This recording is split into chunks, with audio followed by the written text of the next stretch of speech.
we breaking that black barrier every single day, every weekend, 24/7. It does not matter. Tell them what breaking the black barrier mean, man. What they Come on, look man. like, What is man? black, man? What is black? Copper Color Productions, man. Huh? The Copper Color King Cash Moors and Money, man. Let's get it. Black King, stand up for understand what black is. It's the essence, it's the culture. We've been on this earth, you heard? The Bronx was called for Apache. Huh? The Bronx was called for Apache, man. Oh, last breed, bro. We bringing it back, last breed. Really forever flying in this bitch, man. For the ancestors, baby. For all the ancestors out there, baby.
be extremely patient with this one, man. I hope you folks, those who are tuned in, I hope y'all enjoying those copper colored beats, man. I tell y'all, them tunes, man, they just make my day.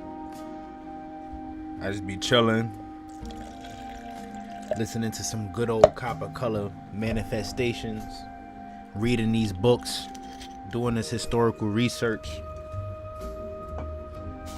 so that when I come to the channel, I'm 100% prepared to deliver some great information. And what we have today, mark my words, some real great historical information. And there's several reasons why this stuff is great, right? Well, the main reason is because people don't know or understand how ancient and how holy America truly is. See, that's my main reason for dodging that African hijack, because a part of that comes from not appreciating the land that we live on. This land is filled with so much interesting history and beautiful vegetation, from the tall trees to the Grand Canyon to the American desert, right to the Appalachian Mountains, to the Northwest, the Niagara Falls. We got so much over here to brag about. But for some weird reason, I find it hard to meet people who actually appreciate the land for what it's truly worth. And this is why I admire the mound builders. I admire the mound builders. I envy the mound builders. Honestly, it's 2024. Before I'd be an American, I would rather be a mound builder. And I love who I am, especially where I come from, like I said. But see, these dudes here, man, these people, right, this mixed up group of people, they've created things on this land that still exists. You just have to excavate and dig deep just to find it, right? They've lived hand in hand with several different animals on this land.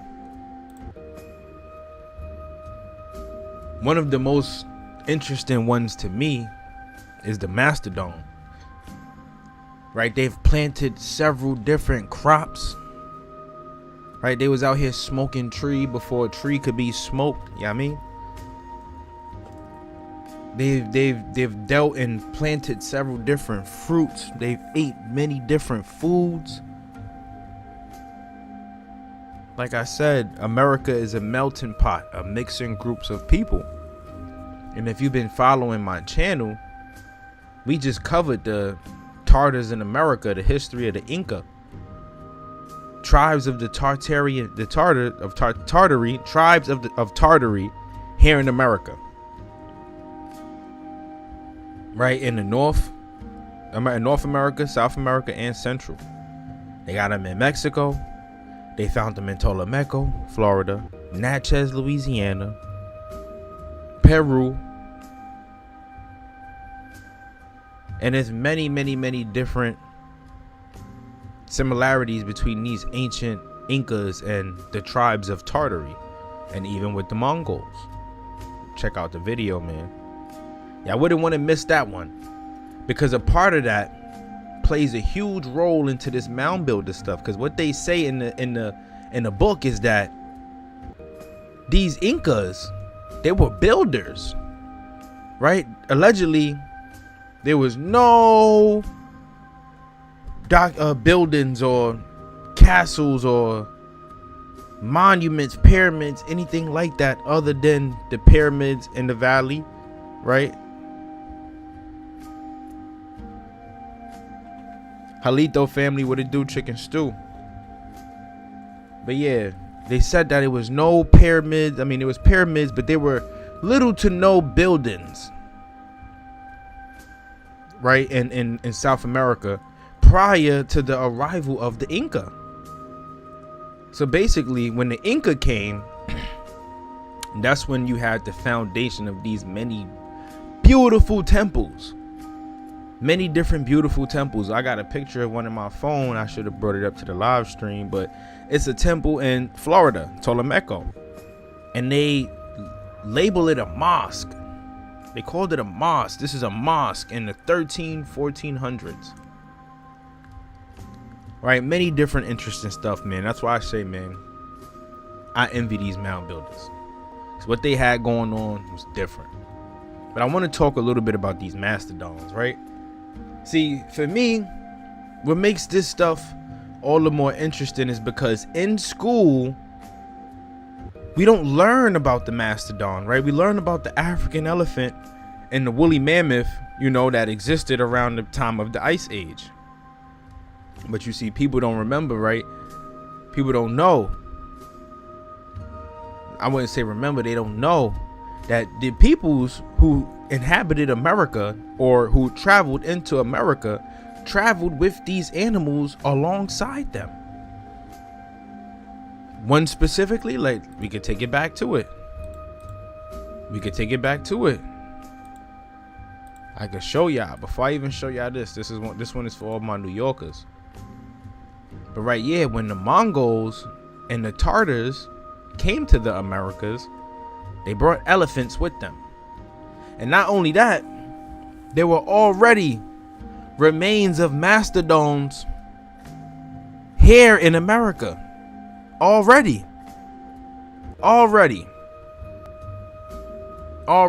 The mound builders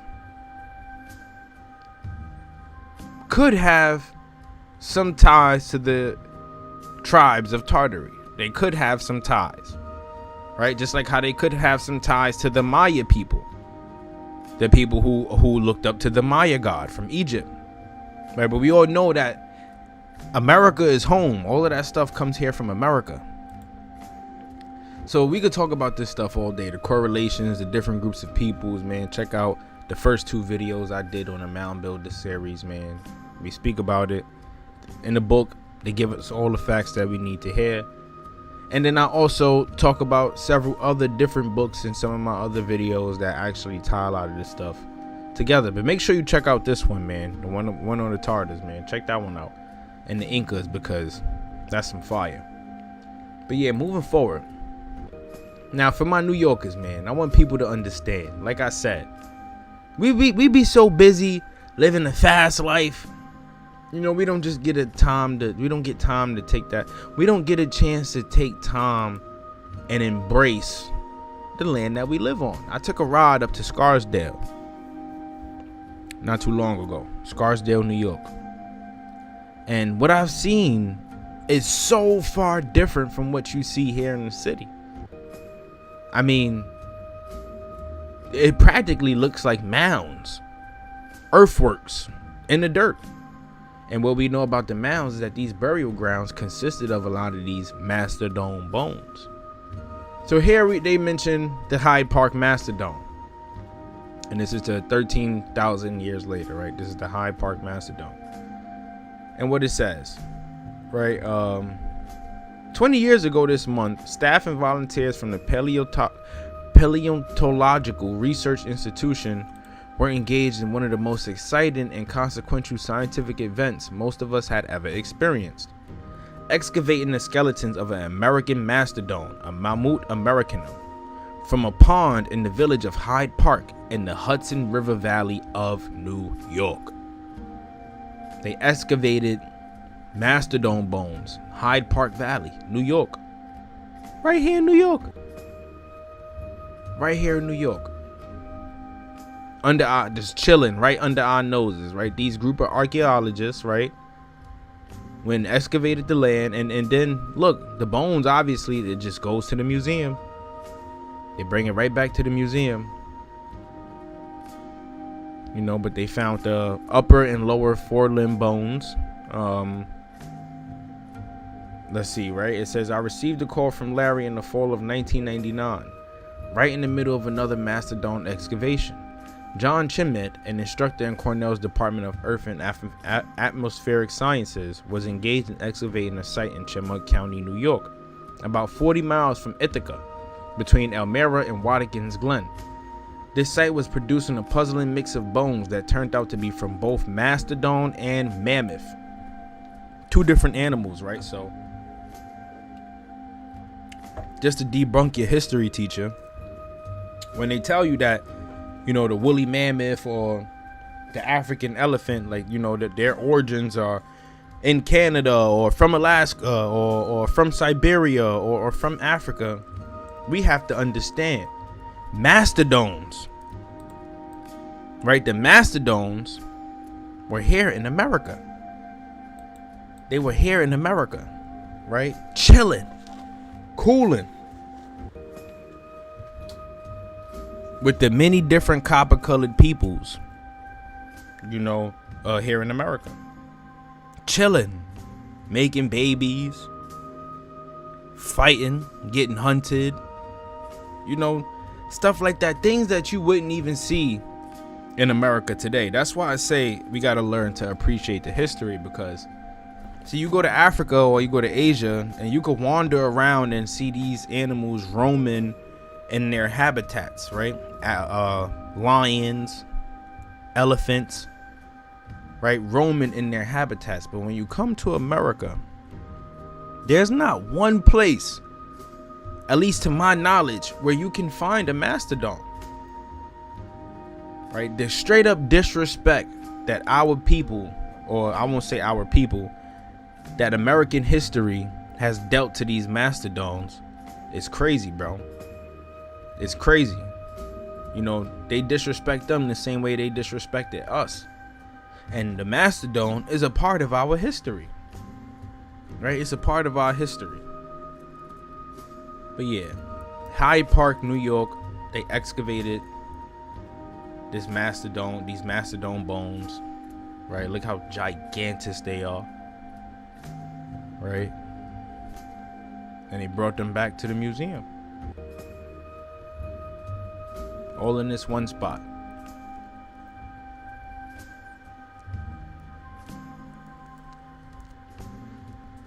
See, but what's crazier to me too, though, right, is scientists themselves don't even know how old these creatures actually are. The dates, you see how they predate them? Look, check this out. It says, all that research revealed much about the life in the world of the Hyde Park mastodon. The skeleton turns out to be one of the most complete and well-preserved specimens of an American mastodon ever found, missing only a few small bones to the tail, sternum, and right forefoot. He, for comparison of tusk size with modern elephants, pointed it to being a male. Died approximately 13 years ago. These folks is saying that bones, right, bones from 13,000 years ago were well preserved. This is why I say they dating, the way they date things be so out of whack. It be so crazy, because there's no way on earth where bones, right, 13,000-year-old bones would be able to preserve themselves for that long.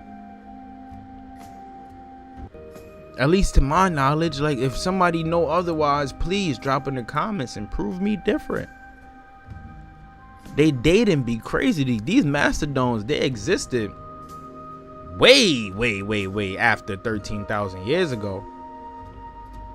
It's just, you know, for some weird reason, stuff like this has to be removed from our history. And like I said, it's for whatever weird reason. Like, you know, we would never know.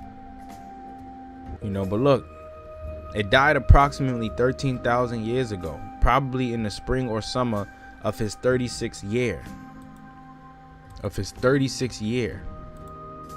His death may have been caused or hastened by one or more wounds received during mating battles with other males. He ate a lot of spruce, which was abundant in the environment in which he lived.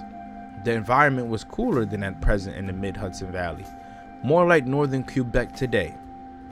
The peat bog in which he was finally attuned was also a home to ostracods, clams, snails, and many species of plants and fungi.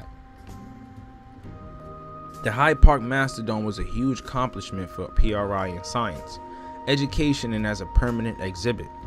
Made possible by the generosity and hard work of many people, it continues to teach and inspire 2 decades later. Today, more than 30,000 visitors each year look at the Mastodon skeleton in the Museum of Earth and are brought closer to the reality of the dramatic changes that have taken place in the spot where they are standing over just the past few thousand years.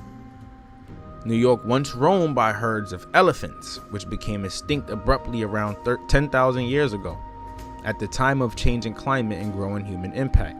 It is a messenger from not so distant but very different past, an icon of the Ice Age that speaks to us about our present and our future.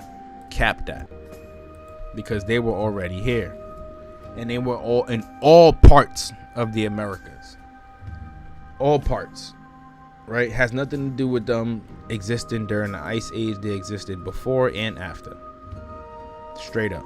Animals adapt to climate too. Just like how humans can possibly do it, animals can do it very well as well. But yeah, enough about that. I wanted to show you guys, right, this video. See, like I said, these creatures, these mastodons, were very, very, very, very important, you know. A lot of people fantasized over them. A lot of people were interested in them. Why? Because they played a huge role in American history, right? Something about these majestic animals just have the words fascinating written all over them. Extremely fascinating because wow, right? You look at the elephant today, you'd be like, Jesus Christ, that thing is huge. Well, a mastodon, which could have been probably twice as big, an extremely long tusk, that woolly fur, right?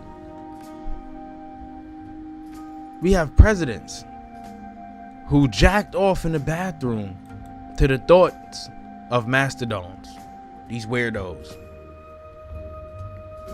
Right, check this out. Listen to this clip.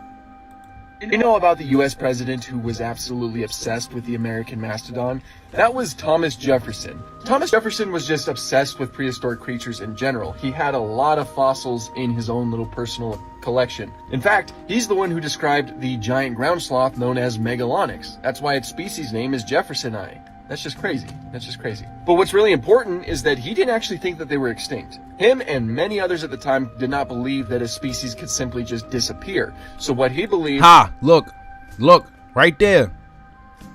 Right there. Right there. Right, they didn't just die off the way these people make it seem, like boom, oh, extinct 10,000 years ago. It ain't like that. Yeah, they could have died off. But these things happen way more recent than what we actually think. Was that they were finding recent bones of these animals, and they simply just had yet to be found out there in the wild, specifically out in the American West. He believed that they were still out there, and again, they just had to find them. So when the Louisiana Purchase eventually happened, and Lewis and Clark were, tasked to go on their very famous expedition, he personally got with them and gave them the personal mission to keep an eye out for such creatures, keep an eye out for giant sloths, or keep an eye out for the American mastodon, the North American elephant, as they so believed. So of course, Lewis and Clark did keep an eye out for such animals, but as we all know, they came back empty-handed and they found no evidence of such animals existing. That's just a little fun fact that I wanted to talk about real quick. Do you know about the U.S.? Crazy though. It's crazy. They would say these things died off, like I said, but that's not how it works. It's not how it works. A lot of these animals, right, were shipped off across the seas, right, to places like Africa and Asia, some to Europe. Right, there was a business market for animals once upon a time, but that doesn't defeat the purpose that these Mastodons lived with our ancestors thousands of years ago. Check this next clip out. Listen to what they say, and this is very important. While digging into a Florida pond, a man noticed something unusual in the bucket of his backhoe. Closer inspection revealed the object that caught his eye was a human skull, and that there were more skeletal remains amongst the material he dug up. Dr. Joe Lorenz of the Coriell Institute in Camden, New Jersey, is performing brand new analysis of the brain DNA, using techniques no one had access to back in the 1980s. Lorenz is re-examining sections of DNA called haplogroups in the brains of 5 Wendover people. He's looking for haplogroups found only in native North Americans, because finding them would corroborate all previous work. When I sequenced larger fragments and I was looking for the sites that I know are characteristic of Native American haplogroups, I was surprised because I did not find them. I did not find them. I did not find. He said that the bones he discovered in Florida were not in correlation to any Native American haplogroups. Let's remember, Native Americans are these people. You know what? I'm gonna get even in more detail for y'all, right? Giving even in more detail. We're gonna come back to this video. I got one for y'all. Right? Just give me a minute.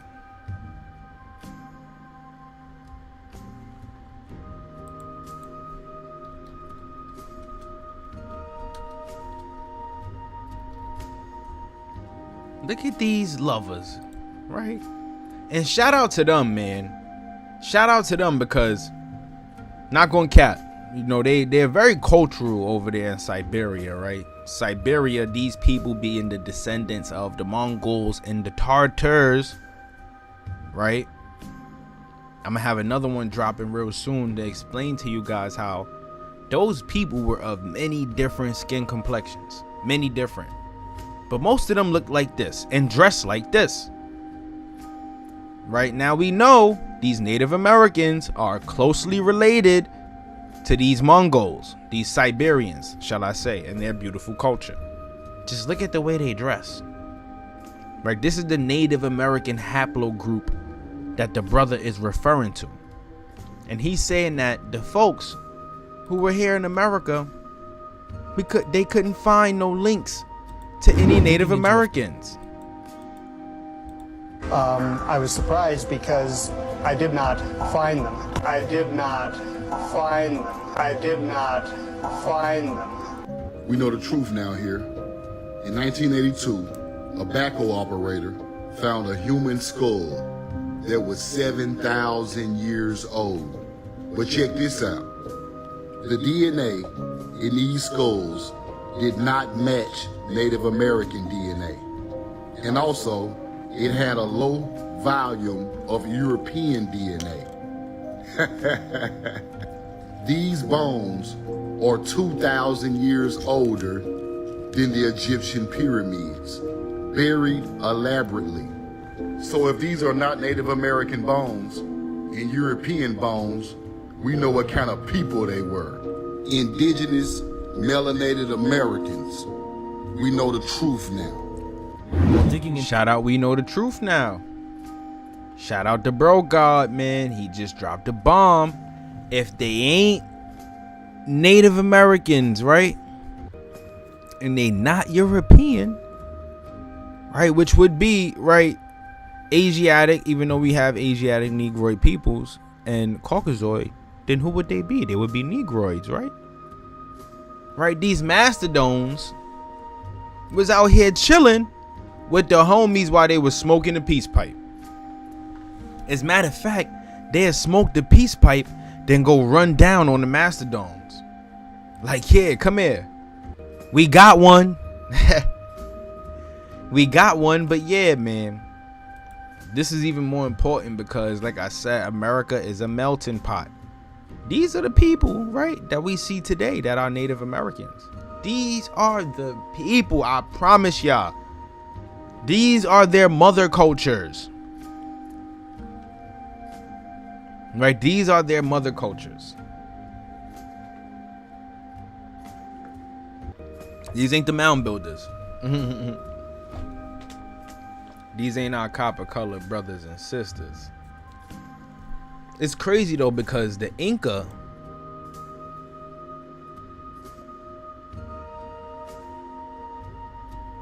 I didn't even know you was in this bad boy, Fox and Socks. What it do, chicken stew? Bro, headlights is crazy, right? But and I'm not trying to throw no shade, right? But they also brought syphilis over here. They also brought syphilis over here. Yeah, they also brought syphilis over here. What it do, chicken stew though, family, man? We in this bad boy. Stay in tune, bro. This one is gonna be a good one. Right, but yeah, man, the Koryak people of Siberia, those are the folks who these Native Americans have relations to, right? But not to drift too far away. Let's get back into the bad boy, man. Mound builders, their works and relics. What do we have, man? We in chapter 3. I done went and read ahead, and I've read some other books too. I've been reading a lot, just reading. One that I have coming soon, right, is the origins of the Tartars. Scythia, the Scythians, right? The sons of Japheth. The sons of Japheth. And the Scythians and the Tartars, and how Japheth's sons, you know, if for those who know about the Bible story, you know that Japheth and his folks, they are invaders. So they invaded the some of the Tartar tribes, right, and created tribes out of them, such as the Huns, right, and many more. I'm still reading to get a better understanding of what was going on, but those Tartar tribes were basically running away from those invaders. And while they were already over there remaking the society to fit the description of what it is today, those Tartar tribes were finding homes here in America. And they make a lot of references to them being of a swarthy skin complexion, darker skin tone, darker ignorant races, using terms like that to refer to some of these Tartarian tribes. And Mango Capac, the king, the first emperor of the Inca, was a descendant of the Tartars. A descendant of the Tartars. So going into the Mound Builders book, right, one thing that I want to make important is that these Tartarian tribes, right, these people were builders. A lot of them were builders, great builders of infrastructure. And they were more likely known to dwell within regions where these Mastodons were. Right? So bringing that information into this book, we understand now. We know the truth now. Not saying the mound builders are of Tartarian descent, but they could have been mixed in. Multiple different peoples in one body of land, like I said. But let's continue, man. Let's read. Let's see what we got. So, chapter 3. The mound builders and the Mastodon. One of the first questions asked of the archaeologists concerning the mound builders is, what was their probable age? The question is a very natural one, but in the form generally given exhibits a misunderstanding of the general subject. It implies that the mound builders were all one people, and that they spread over the continent at a particular and definite time. We have already shown that there were many classes, right? Many classes of mound builders, and that there were different periods of time, a succession of population being one of the plainest facts brought out by archaeological investigation. The answer to the question is to be secured by the study of mound builders, as they appeared at different dates in the mound building period. Different groups of people invading, in and out with the old, in with the new, at different times. And they're going to call these mound building peoples all one, but different people dwelt in different parts of the lands at different times. The age of the mound builders includes not one specific date, but covers many epochs. We maintain that there was a mound builders age in this country, and that it is as distinctive as was the Neolithic age in Europe. The Neolithic age was founded on the discovery of a certain class of relics. Relics which had a certain degree of polish and finish about them. The material of the relics making the age distinctive. Alright, so for those who don't know, we're going to go back to the definition of Neolithic. New Stone Age.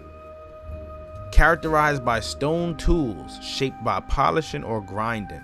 The use of stone tools is the spread of agricultural practices, use of stone tools, and megalithic architecture. This is what the Neolithic age is. So, the use of stone tools and megalithic architecture and spread of agriculture was founded on the discovery of certain classes of relics. Relics which had a certain degree of polish and finish about them. The material of the relics making the age distinctive. The Bronze Age was founded on the discovery of bronze relics in the midst of the Neolithic relics. The material and finish of the relics making them distinctive.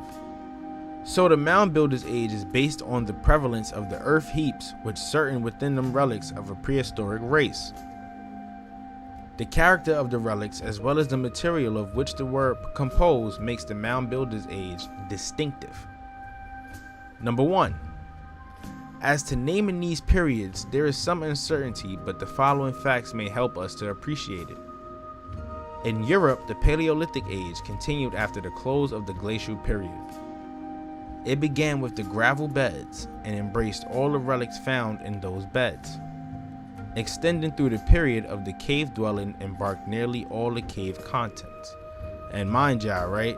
If you've been tuned in, we learned that these cave dwelling peoples of Europe, right, are the same people who make up the quote unquote, the quote unquote Eskimo or Inuit population.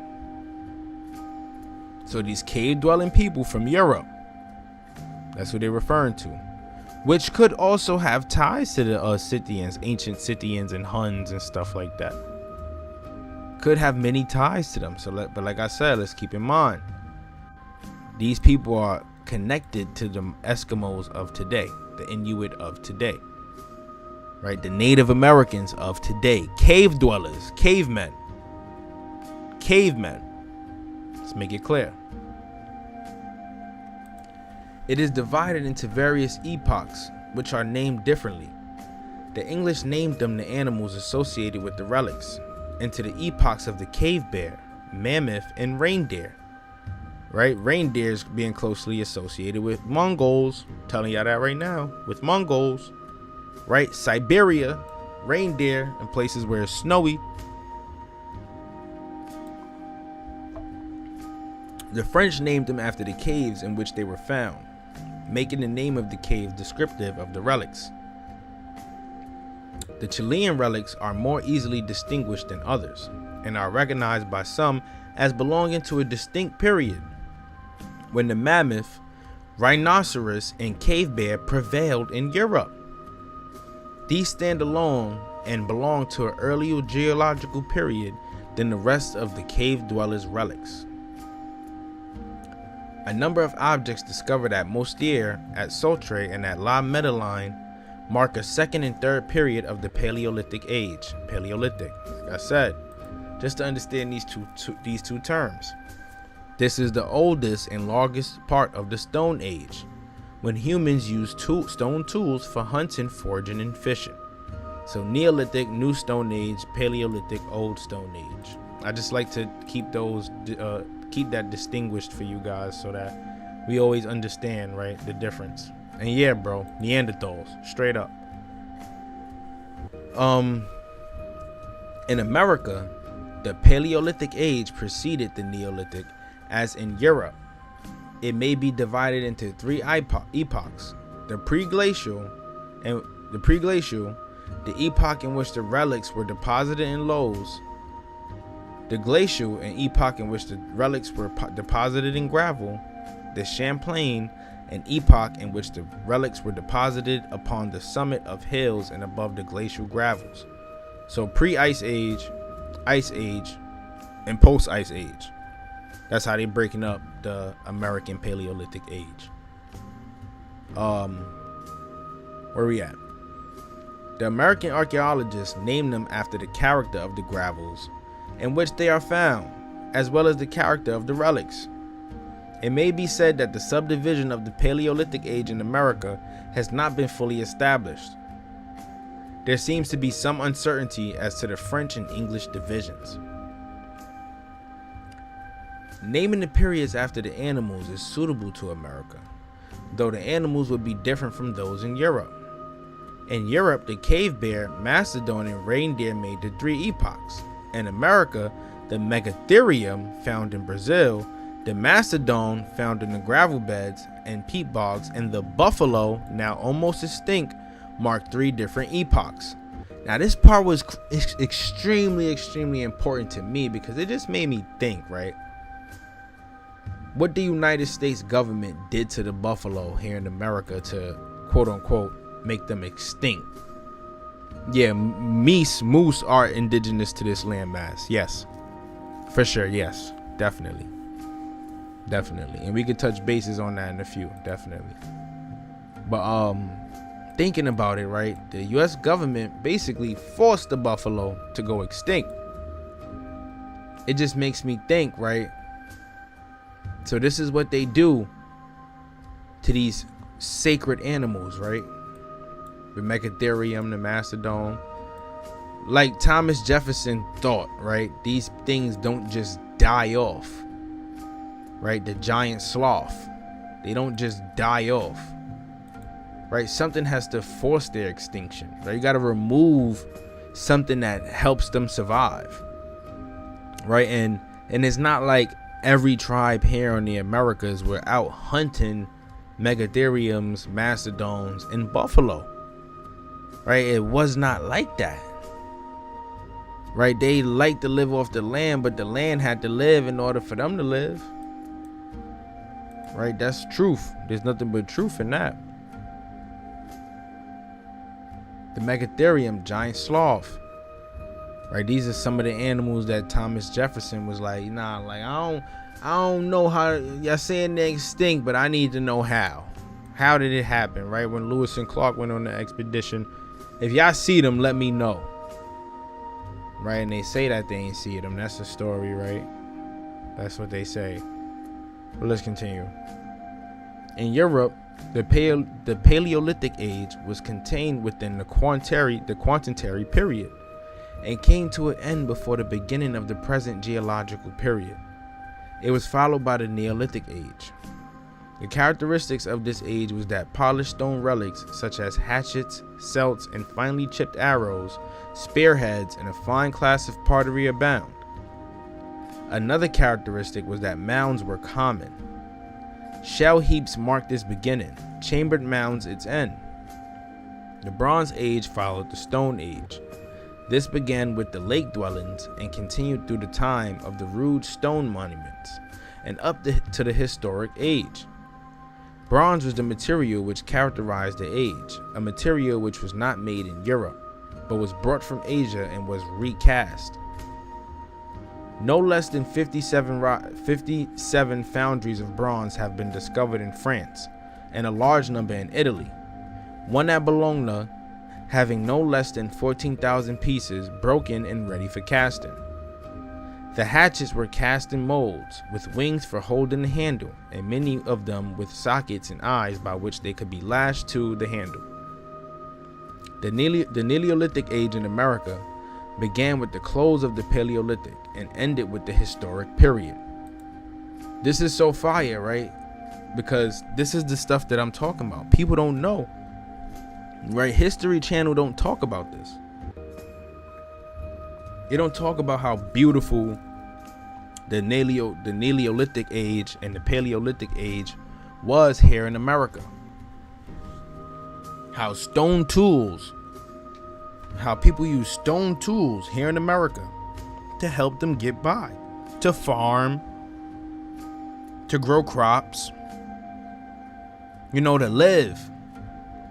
All that here in America. So you know what that also connects us to, right? We got to think about it. Like that out of Africa stuff, man, we can't continue to connect to it. Because all that's saying is that in this part of the land, the white man came here first, and there was nothing but savages and wild cavemen running around without no sophisticated style of society.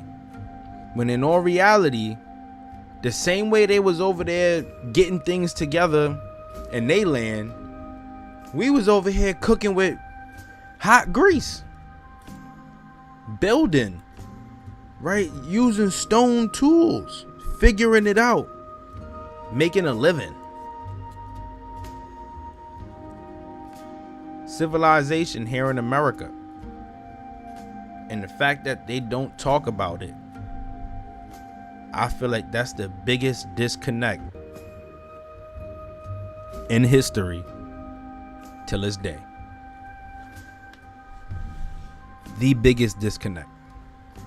Mind y'all, this predates any Native American story you done heard in school. This predates Pocahontas. This stuff is that old. Extremely old here in America. Ancient America, the true old world.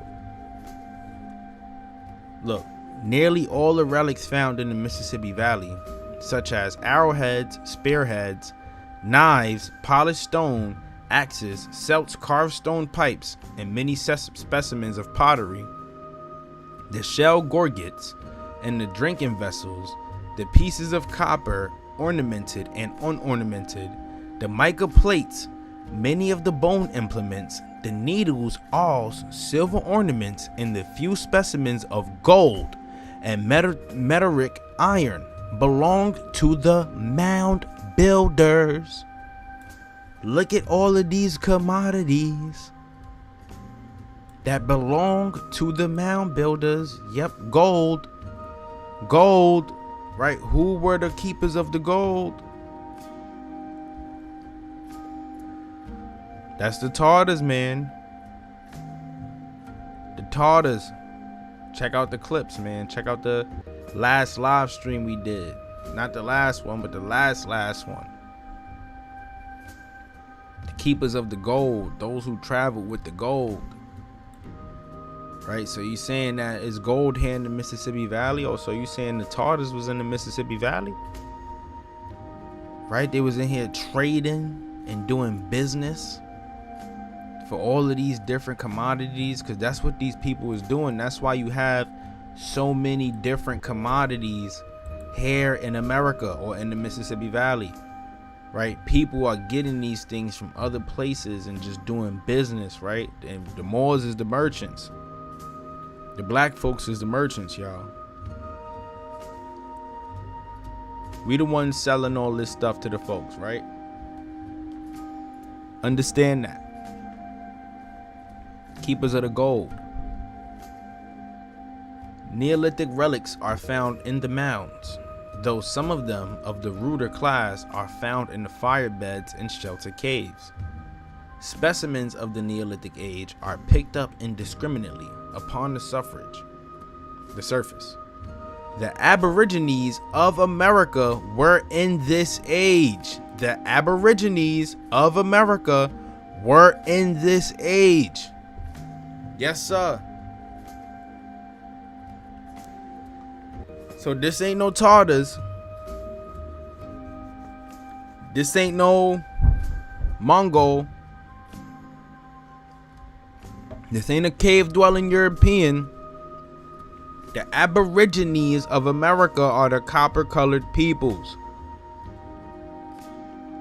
Yes, sir. Multilingual. Multiple different languages, different peoples, different places, like, right? But you know what connected us though? Was that belief in that one almighty great spirit. See, we was going to war with the sun worshippers and the flesh eaters and all of them, right? We was going to war at this time in America. We was getting it popping. We was getting it on and popping, yeah. Nah, for real though. Scrapping. Fighting, because of this blasphemy that a lot of people was preaching here in America though, right? But look, the Aborigines in America, right, they were a part of the mound building age. So what does this mean? Yeah, hand in hand with some of the Tartars. Yeah, creators' favorite peeps. Off the rip. Hiya, hiya, hiya, hiya, for sure. Right, we was here building. Right, probably hand in hand with the Tartars, right? Because a lot of those Tartars, like I said, some of them were copper colored too. Asiatic. Shem's descendants fleeing from the Japheth and his sons. Japheth's sons, Turk, right? Turk, and I forgot the other brother's name. Turk and somebody else. And they was just like stealing everything and, taking everything and claiming it as their own. We was running away, I ain't gonna lie. And we came here to America. And when we came here to America, we came to some more the Aborigines of America. And just making, just an assumption, we worked hand in hand to create this beautiful mound building period.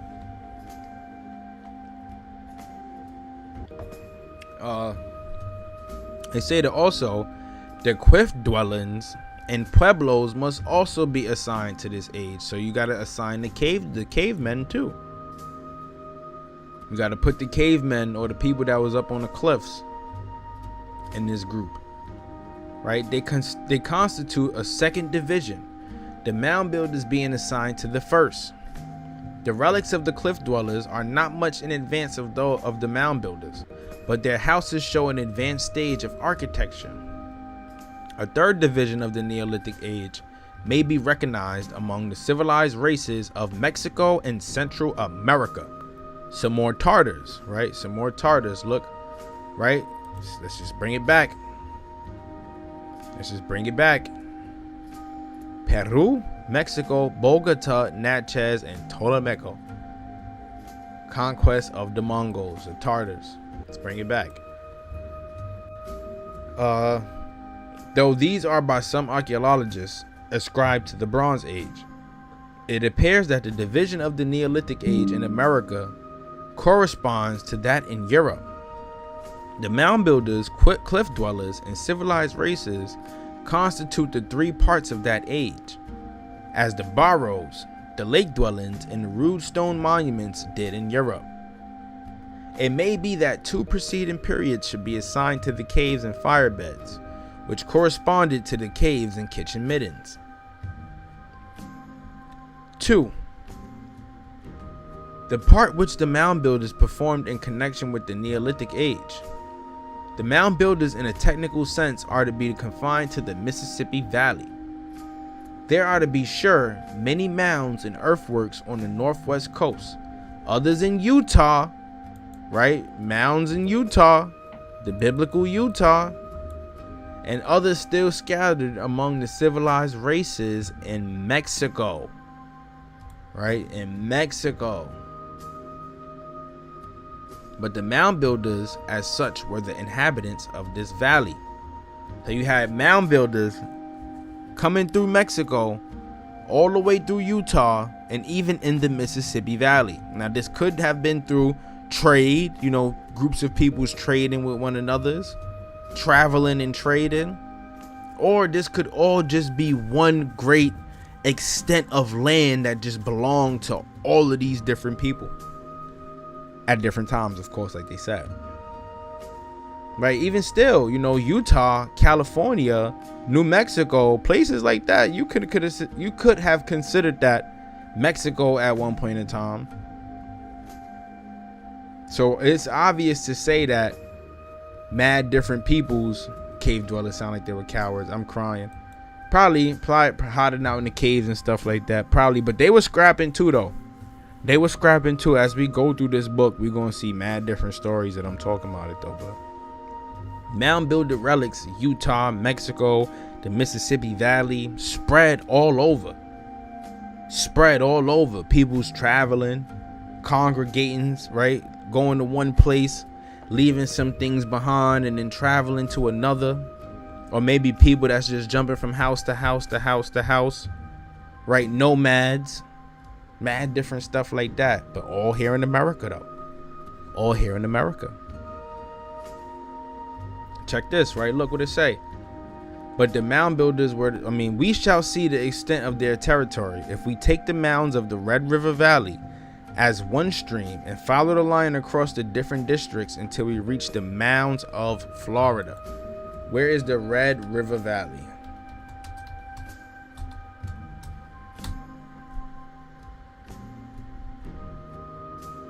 We got to find where this Red River Valley is. It's going to make this stuff make sense, man. Red River Valley. So they saying if this is Texas, right? They saying this is Texas. All right, I'm bugging. If anybody could let me know in the comments below, let me know. Right, Red River Valley is a region in North America that is drained by the Red River of the North. It is part of both Canada and the United States. Okay, so no, the Red River Valley is by Canada and right over here in the north, closer to us here in New York.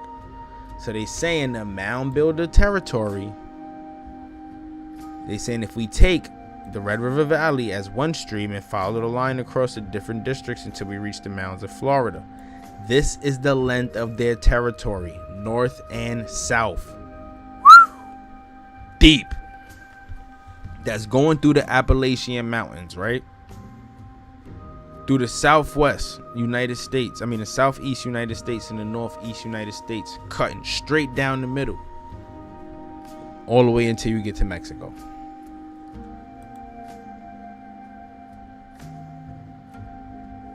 All of that here in America, though. And now it's all mound builder territory.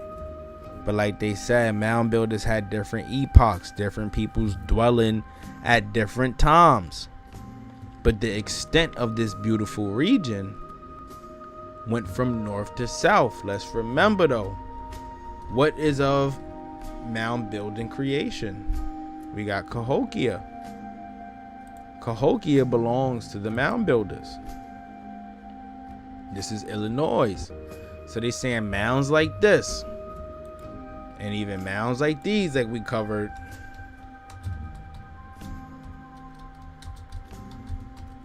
They saying all of this stuff right here belongs to that mound building period. Look, the Great Serpent Mound, probably built by followers of the Great Serpent, which you're probably gonna learn about. Can't call them just mound builders. Everybody had different beliefs. You had sun worshipers, emerald worshipers, animal worshipers, followers of the Great Serpent. Different stuff like that. All here in America, though, right? They saying the Florida mounds. What we got for the Florida mounds, which is something that we definitely gonna cover. I actually have a little excerpt on that. Let's see if we could probably pull it up later in this live stream, though. But Florida got mad mounds. Florida got mad mounds. See, if I could pull this up, that's tough. That means I really be having my fire. See these mounds. Oh, look, they dating the building period back to 850 BC. The Big Mound Key site in southwest Florida, Charlotte Harbor, has a series of semicircular ridges reminiscent of the Poverty Point in Louisiana. So they saying that those who built these, right, the mound builders, the people who built the keys, big mound, right, is similar to those who built the mound in Poverty Point. Right, could be mound builder creations. They got the John Quiet Mound site, southwest Florida, and is similar to the Poverty Point in Louisiana also. Right? Could all of these people be connected in that way? Right? All here in America, though. And like they said, the American Aborigines were a part of this period too. Our ancestors was dwelling around this time too. Our ancestors were some of the builders too, man. Give yourself a pat on the back. Like I always tell people, right? Being black is beautiful. The things we've managed to create as black people, or just copper colored people, let me say that. Beautiful, man.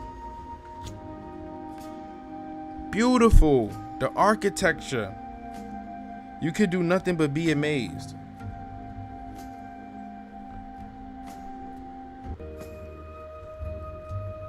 Look what they say. Big Mound Key, the older of the two Cape Hayes sites, was first inhabited beginning around 850 BC.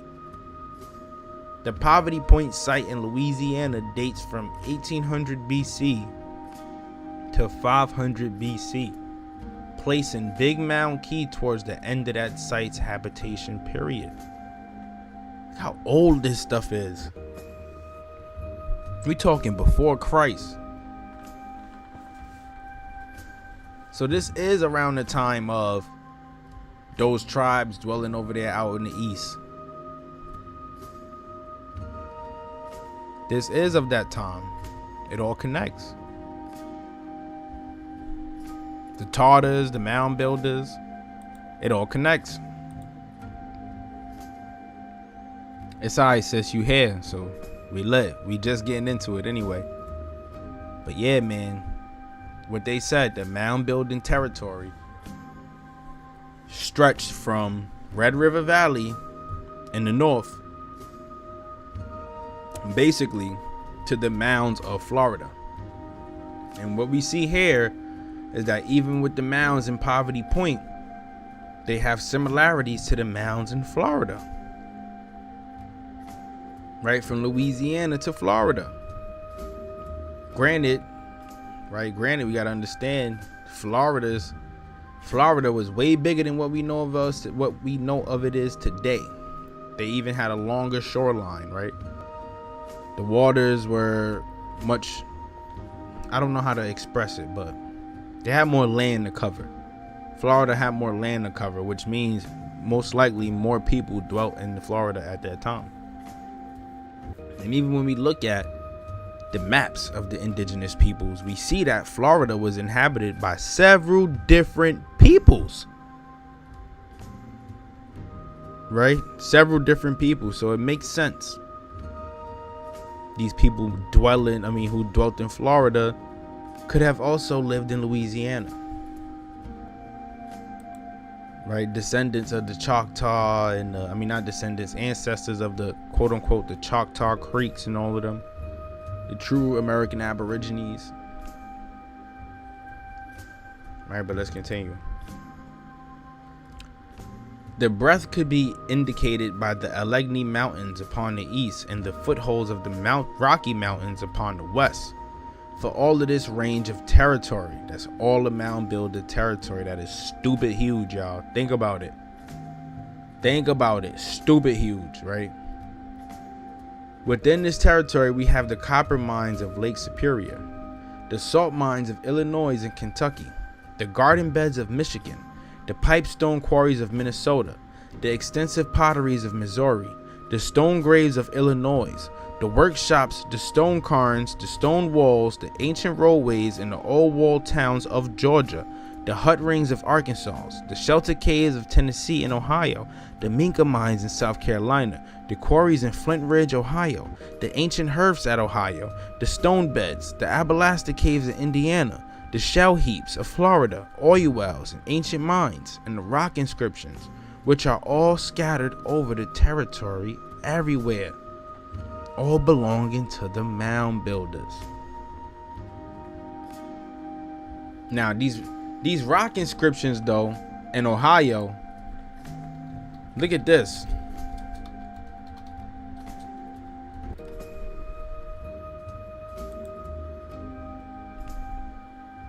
Oh man.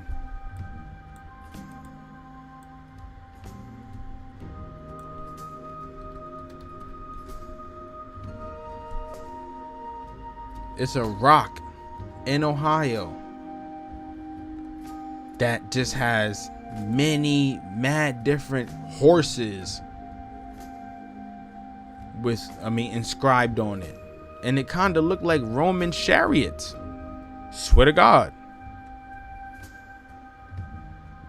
Swear to God. And if I could find it, it's lit. But I guess not. Right, let's see. What we got? Oh, guess not. But yeah, all of this belonging to the Mound Builders. Right, the shell heaps of Florida, Abalasta Caves in Indiana, quarries in Flint Ridge, Minka mines in South Carolina, hut rings of Arkansas, old walled towns of Georgia, stone walls and ancient roadways, all here in America. So it doesn't sound so savage as what your professor may make it seem like. Your professor may make it seem like America was just filled with a bunch of savages running around, scratching their ass and eating shit off the floor and stuff like that, right? But it wasn't like that. You had roadways, people constructing things that helped their societies progress for thousands of years to move forward. Like when you really think about it. When you really think about it. Let's see if we could check one of these out. Abalasta Caves. What is this? Abalasta Caves in Indiana.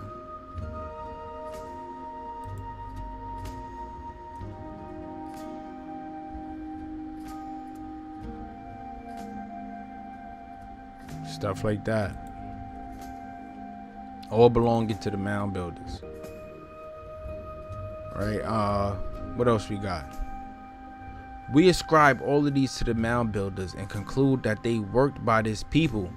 For the relic from the mines and quarries are found in the mounds. Besides these relics, we find others which we received by aboriginal trade. Obsidian knives, right, like I said.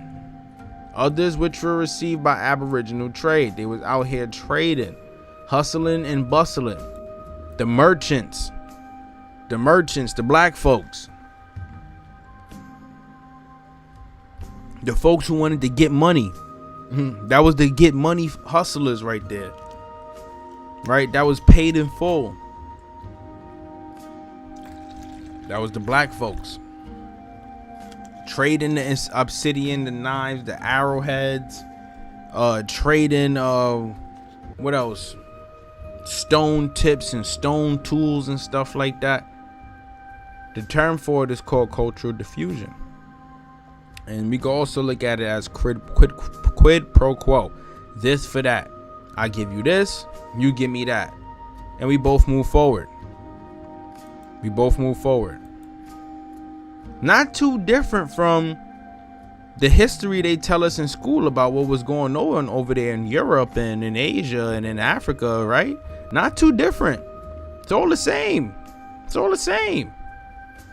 Right? That type of stuff was over here. Now, the question is, where did it all originate from? Right? They said the American Aborigines were involved. So that means the people who lived here were already doing those things. So who did they get this knowledge from? As a civilization to move forward, right? Where can we connect these people to? Right, one of the books that I plan on bringing to the channel is the Atlantis, the Antediluvian World. Antediluvian meaning pre-flood or before the times of Noah and whatever the case may be. Right, Antediluvian.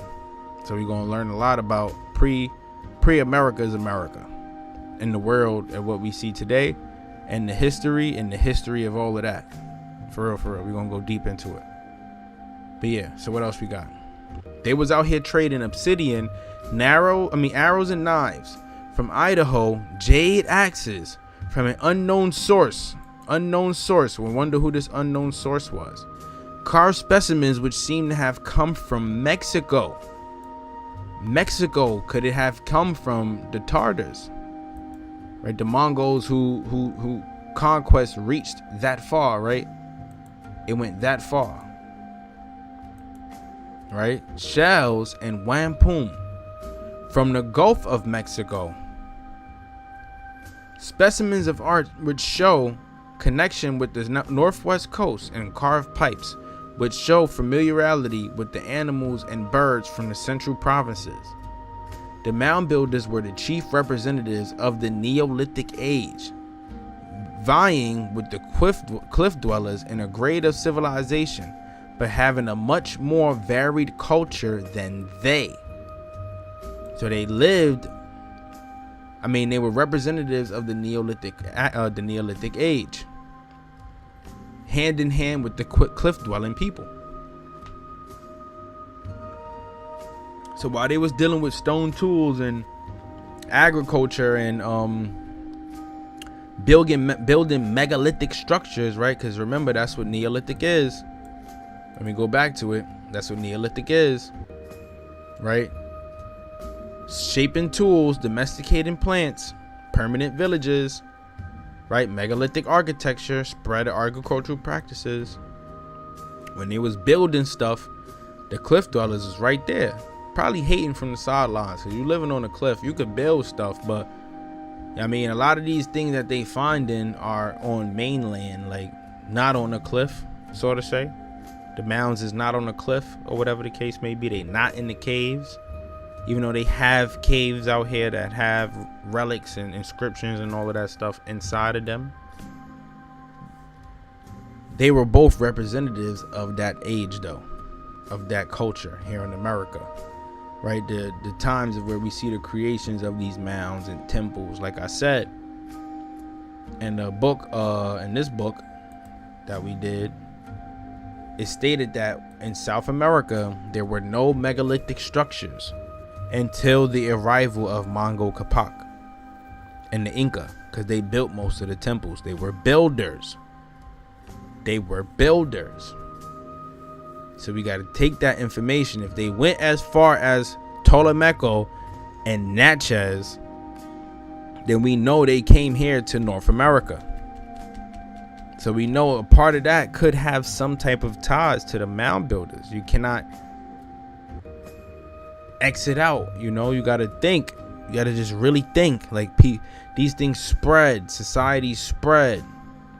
It's called a conquest, right? They just keep moving and taking more land, right? And then eventually, once you settle with your land, you start trading what you have with other societies so that you can become bigger or richer or wealthier, right? You have all the land, you got all the money. That makes you the greatest king on the land, right? According to some people. But let's continue. Their territory extended over more land than any other class of people known to the prehistoric age, and their art presents more variety than any other class. The cuts represent the character of the relics taken from the mounds. The pottery vase is from a mound in Michigan and shows the high stage of art reached there. The hoes and sickles are from mounds in Tennessee and show the agricultural character of the people. The banner stone and silver ornament are from mounds in Florida. A.E. Douglas thinks the silver ornament was modern. We place these cuts alongside of the elephant pipes and other large relics, other relics, to show the length of the age of the mound builders. A lot of these peoples, right, being buried in the mounds with their pipes in their hands, or buried with their pipes and stuff like that, right, taking it to the grave with them. Taking it straight to the grave, these sacred items. As to the antiquity of the mound builders, we may say that dates are always difficult to fix. We cannot give them definitely. We imagine that the mound builders were the first people who occupied the territory after the close of the glacial period, that they followed hard on to the Paleolithic people, that no other race intervened. This is, however, a matter of conjecture. Our reasons for holding this are as follows. 1. The appearance of the Mastodon and Mammoth.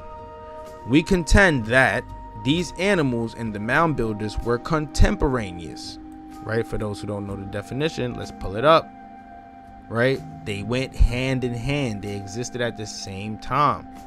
Mound builders and mastodons existed at the same time. American Aboriginals also dwelt around the mound building period, along with cliff dwellers, the Pueblos, and the Mexica. All of these peoples existing around the same time of the Mastodons. So tell me, how old is that really? It's not too old.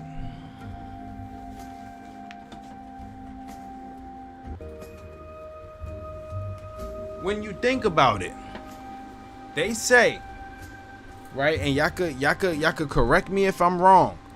The story goes that the mound builders, right, were destroyed or miraculously disappeared right before the arrival of the Europeans. That's how the story goes. That's what they say. So that means that would date the mound building period, if they talking before Christ, all the way up until the 1300s, making that about, let's say, like they said, 10,000 to 13,000 years of a mound building period of different peoples occupying at one time and a different time, right? And at all these times, these peoples dwelt alongside of the Mastodon. So did the Mastodon really go extinct, right? Or were they just included in this merchant trade system that they had going on around these periods, right? Because mound builders existed in Paleolithic and Neolithic periods, which means that they dwelt for a long time, because one preceding the other. Things that we have to understand. I hope y'all understand it, man. I hope this is making sense. I hope this is making sense. You know, there might be some mastodons out there somewhere, right? Just like how they got a Bigfoot story, I'm pretty sure there's a mastodon out there somewhere. And watch, I'm gonna be the first mother lover to find it. Mark my words. Mark my words. I'm gonna find the mastodon. I'm gonna get out there and find it. But yeah, so look, the only age which intervened between the glacial period and the mound builders period is to be called the Mastodon's age. We are ready to acknowledge that a long time must have elapsed between a glacial age and the mound builders. But in the absence of proof that any other inhabitants occupied the territory, we ascribe the time or period to the Mastodon and the Mammoth. The Paleolithic people may indeed have survived the glacial period and also been contemporaneous with the Mastodon, right? So after they survived the glacial period, they saying that they was out there chilling with the Mastodon. So we know that it's pre-glacial, glacial, and then after that, that's when we got the times of when the ice start melting and everything. At all three of these periods, you have people in Mastodons existing at all three times. At all three times. Chilling with the elephants here in America. Think about it. That's how old it is, though.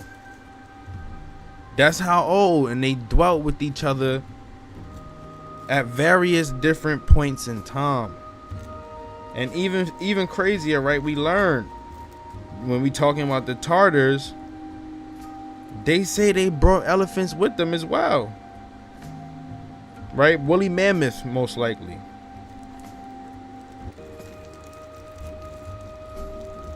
Right? They even used them in war. They used a lot of them in war. Right, but let's continue.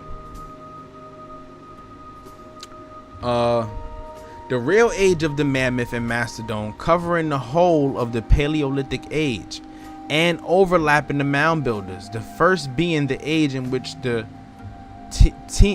tuned mastodon was numerous.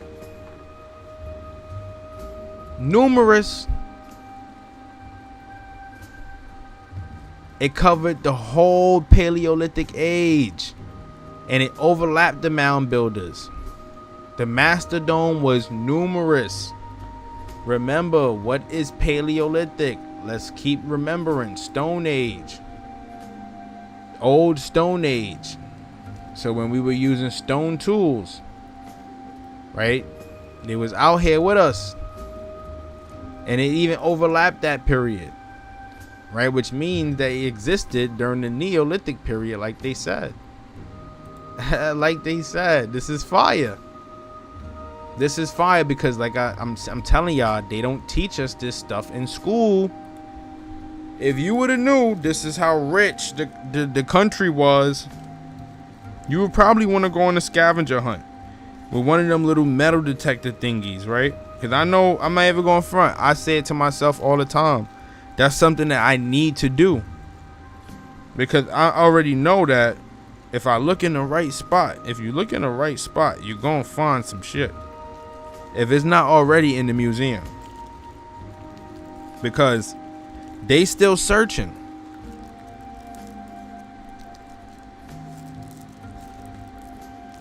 That's why they think a lot of these things are extremely old. They still searching. They don't really know how old it is. They'll probably say it's millions of years ago, right? 100,000, 200,000 years ago. But it's not that old. It's not that old. It's just before the arrival of Columbus. Just before it. As a matter of fact, they was here when Eric the Red slid through. And the northern men, when they slid through to America, they was out here. The mound builders was out here.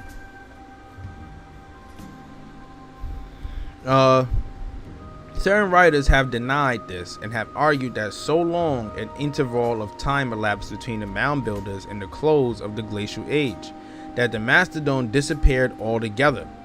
That the buffalo was the animal which was distinctive of the mound builders' age, and the mastodon was the animal distinctive of the Paleolithic age. Their arguments are as follows. The forests which have spread over the northern half of the mound builders' territory are in places very dense. During the glacial period, this region was covered by a sea of ice. The ground must needs settle and be covered with alluvial before the forest would grow.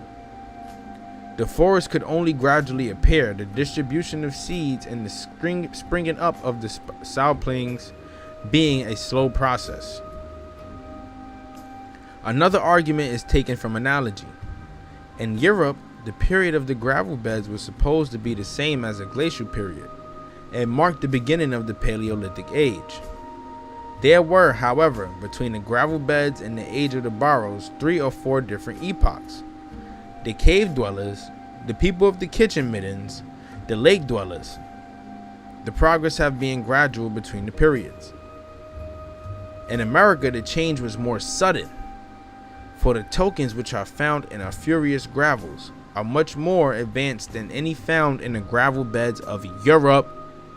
Right? The tokens found in the gravels are much advanced than what you find in Europe. Ancient America, the true old what? Ancient America, the true old what? Ancient America, the true old world, man. More ancient than what you find in Europe. Or do they mean Eurasia, right? You know, America is the oldest. More advanced. Much more tokens, much more advanced. They correspond to the relics of the lake dwellers and the barrows. The mound builders' relics are also much more advanced than those of the gravel beds in the same territory. And the supposition is that there must have been either an intervening period in which mound building was not practiced, or that there was an immigration of the mound builders into this territory from some other part. Right, so what they're saying is that what they're finding in that territory is showing that mound building, or the building of mounds, was not practiced. Right, there was no infrastructure. There was no infrastructure. Just like in the same story where, like in South America, there was no infrastructure until the arrival of Manco Capac. There was no infrastructure here in America, which proves that mound building was something that was brought into the society. Right? Brought into the society. And what the people did was, everybody who co-inhabited together picked up on it. Now, either it could have been brought into the society, or it was here in America and was not discovered. Those are the only two options we got. That's what they saying though. We acknowledge that there are some facts which favor this superstition, or idea that there were inhabitants intervening between the rude Paleolithic people and advanced mound builders who were corresponded to the people of the kitchen middens and to the early lake dwellers. Possibly we shall find that the fire beds of the interior and the kitchen middens of the sea coast,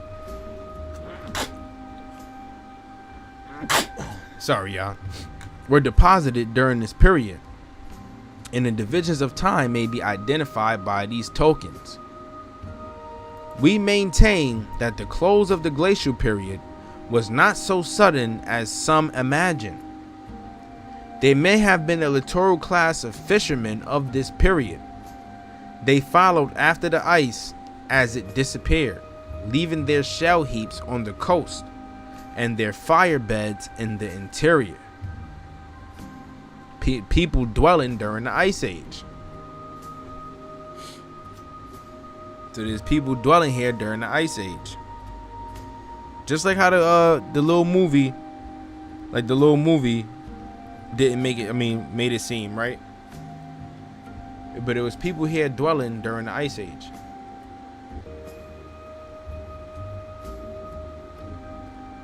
They were fishermen, followed after the ice while it was melting, and left their homes.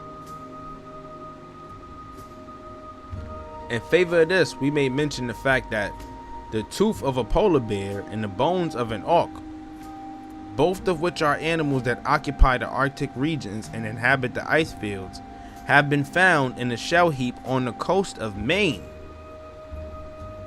thus proving that there were inhabitants when the ice reached as far south as that point.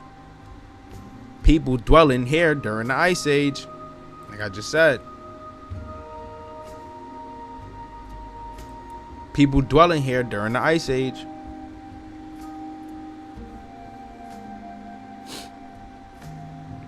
It survived that period and may have existed the time the land was becoming settled and until it was covered with forests and became inhabited with wild tribes. During this time, the peat beds and the swamps were their favorite resorts. Many of them became mired in the swamps and were attacked by the natives. These natives were acquainted with fire and used rude stone implements, arrows, and spearheads. As the Mastodon retreated northward, the hunters also migrated and became the denizens of the forests of the northern districts. Right, so what they saying here is that a lot of the Mastodons are being attacked or being hunted by the native peoples of the land. Right, all of this is after the Ice Age, after the ice melted. Right, and once the forest became like what it was or what we see today, or part of what we see today, they was hunting and they chased the Mastodons to the north. They chased them all to the north. That's what they're saying. This accounts for the scarcity of images of the elephant and the mastodon among the southern mound builders, and for the images of the same animals among the northern mound builders. We have mentioned the find of Dr. Koch of the mastodon in the Gasconade Swamp of Missouri. This was an important find. Dr. Koch says there were remains of firestones and arrowheads near the bones, showing that the animal had been hunted by the people then living. And here we go, we got an animal from the mounds that they got. It's nondescript though, the shape of something. Could be a mastodon though. To me it looked like a beaver. But this was in a mound. Let's continue. Dr. Koch made the statement that this animal was capable of feeding itself with the 4 feet, after the manner of the beaver or the otter. Oh look, so yeah, a beaver, yeah. This statement was doubted at the time and seemed to cast the credit upon the entire find. It now proves very important. In the late number of the Scientific American is a description of the Newburgh mastodon in which this very peculiarity is noticed. The writer says, the most important comparison is in the aspect of the 4 limbs. In the elephant, the 4 limbs are columnar, and the hind columnar, as are the hind limbs. In the mastodon, there is a decided aspect, more or less, of prehensile capacity. That is, the latter have the 4 feet approaching the plantigrade in aspects and were correspondingly adapted for pronation. So they're basically saying that the mastodon had 4 feet that they could use. The 4 limbs of the mastodon with such development we should expect would be able to be thrown over the foliage or brushwood and a crushing effected by somewhat expanded madness. No such movement could be affected by the elephants, right? The elephants couldn't move like how the mastodon could. There's a difference. As much as we naturally compare the 2 great creatures, especially as both have similar nasal development, a near view of both together shows many differences in form. Mastodons and elephants being 2 different people. 2 different types of animals. 2 different types of animals. All right, let's remember that. Let's keep that in mind. The survival of the mastodon, J.B. Holden says, in nearly every state west of New England, portions of this creature have been disinterred. And every year there are several found, more or less in a state of complete preservation. Right? The bones are preserved. How? If they are 10,000 years old, how are these bones still preserved? I dare somebody go try to dig up bones from 10,000 years ago. It's probably going to be partially disintegrated. Right? Because bones is made up of minerals too, right? And then you have certain type of animals and insects and creatures that feed on bone and bone marrow. Bone can't last that long. Right? Preserved for 13,000 years in the dirt is crazy.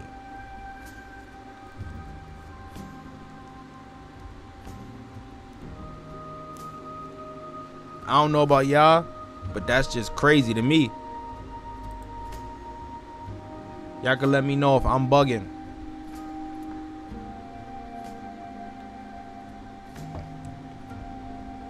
But yeah. They keep finding these bones. They keep finding mastodon bones. The circumstance of several skeletons having about them evidence of a man's work is extremely interesting. On one account, it brings the date through the greatly indefinite to man's existence. We are therefore able to say man and mastodon are contemporaneous. We have not determined what sort of man made those stone arrowheads which struck the life out from the great carcasses and lie among their remains. We have not a knowledge of what sort of man made the charcoal which was found lying among the partially burned bones of a mastodon. But we do know that some man made the arrowheads, and we know also that no other than man is capable of making charcoal or even to make a fire by which it is formed. Right? There we go. Proving it to us.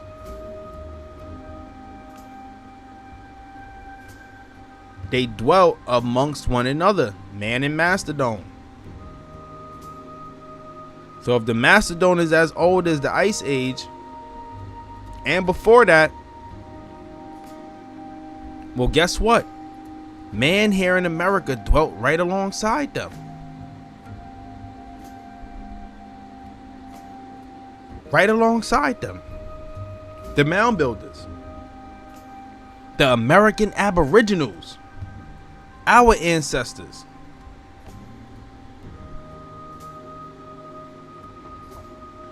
It's crazy when you think about it. So much history that they just keep hidden,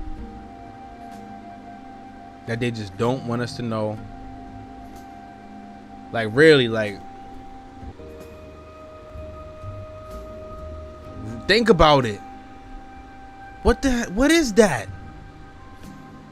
Right? And then dinosaur is just another term for a dragon, or an extremely big animal like a megatherium, like a giant sloth, or an ancient animal. We was dwelling right alongside them. Right alongside them. But you know what? It's sad though, because we really went from hunting animals this size that you got some brothers who don't even know how to use an oven. I'm not gonna lie, that's crazy. That's crazy. And that's why I say we gotta go back to the roots, man. Because how you can't flip a burger on a stove pilot or bake a chicken inside an oven? If you can't do that, then you definitely ain't gonna be able to survive off stick, stones, and a fire, because that's essentially an oven. And you really got grown ass men out here who cannot use an oven. That's crazy to me. But that's how distant we are from, you know, our Aboriginal ways. Who wants to live like that? That's trash. Because that means you just can't survive off basic necessity. You're going to be eating canned goods all day? That ain't it. That's not survival. Right? This is survival. Hunting mastodons and stuff like that, that's survival. That's different. Right? But what else we got? Professor Barton of the University of Pennsylvania discovered the bones of a mastodon at a depth of 6 feet, and in the stomach of an animal he found a mass of vegetable matter composed of leaves and branches, among which was a rush, now common in Virginia. The ancient lakelets of Michigan enclose numerous remains of the mastodon and mammoth, but they are sometimes so near the surface that one could believe them to have been buried within 500 years. This is what I'm saying. Capped at 10,000 years ago.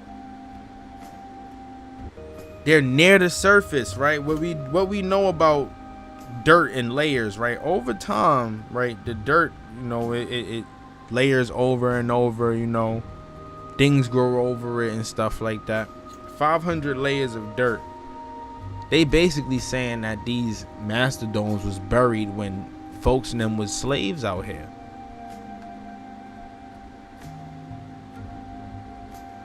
$500 years ago from today would be 1524. So you telling me these bones is as fresh as 1524? That Hernando de Soto was out here with mastodons? Right? Like I said, when the Tartars were sliding out here, it was around the 1300s. They were bringing elephants with them. Like I said.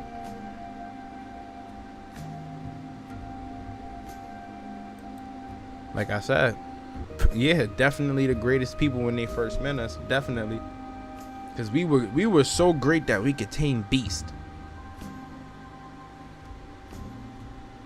The serpent will always prevail over the eagle. Remember, I said that. The serpent will always prevail over the eagle. Why? Because the serpent was gifted to us from the Most High himself. The eagle soared through the air like an angel. And angels aren't of the Most High. The eagle will never win. Right? Y'all gotta understand my rhetoric right now. Y'all gotta understand my rhetoric right now. Right, but yeah, check this out. The mastodon found near Tecumseh lay about 2.5 feet beneath the surface. The Adrian mastodon was buried about 3 feet. The Newburgh, New York mastodon was just beneath the soil in a small pool of water. Yeah. So they buried beneath the surface as if, right? Think about it like this: 6 feet deep. That's how deep the tombstone goes, right? I mean the casket goes. Right? Your average pool is about 7 feet, 6 feet deep. They're saying these mastodons was buried 3 feet, 2 feet, just beneath the soil. Just beneath. As if like they were freshly laid there. Think about that. That's crazy. So what you mean extinct 10,000 years ago? We gotta cap that. Professor Samuel Lockwood of Freehold, New Jersey has spoken of the life range of the mastodon. He has shown that this animal was living at a period well up into the recent geological time. It came with the great extinct fossil beaver, which it outlived and became contemporary with the modern beaver. It lived to be contemporary with the American Aboriginal men and probably melted away before the presence of man. This is so this right here, this statement within itself is stupid. Because you're saying they lived with man but melted away before the presence of man. American Aboriginal, that's men. That's men. That's our ancestors.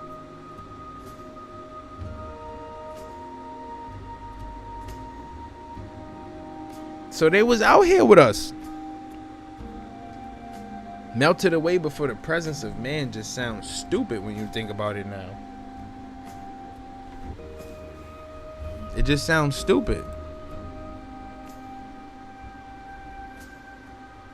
Yeah, we could definitely touch bases on that, sis, for sure. And she related to Tecumseh. That's crazy. That's tough. I ain't gonna lie. That's tough. But yeah, sis, we could definitely do that. You just gotta let me know. Hit me on the gram. We could do it. Where we at? Professor Lockwood discovered a mastodon in a beet bog nearby a fossil beaver dam, in such circumstances as led him to suspect that the mastodon had been actually buried by the beavers. Professor Schouler says almost any swampy bit of ground in Ohio or Kentucky contains traces of the mammoth or mastodon. The fragments of wood which one finds beneath their bones seems to be of the common species of existing trees, and the reeds and other swampy plants which are embedded within their remains are apparently the same as those which now spring in the soil. They are saying these mammoth and mastodon fragments are as common, not as common. They're buried with the trees that now exist and the plants that are still there till this day. The mastodon fragments are there with the plants that in trees that exist on the ground as recent as when this book was published.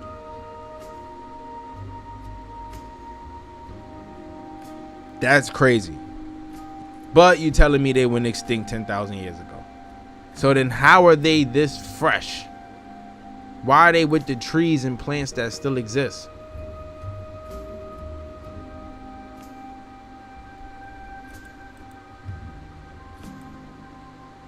Right? Why are they with the plants and trees that still exist?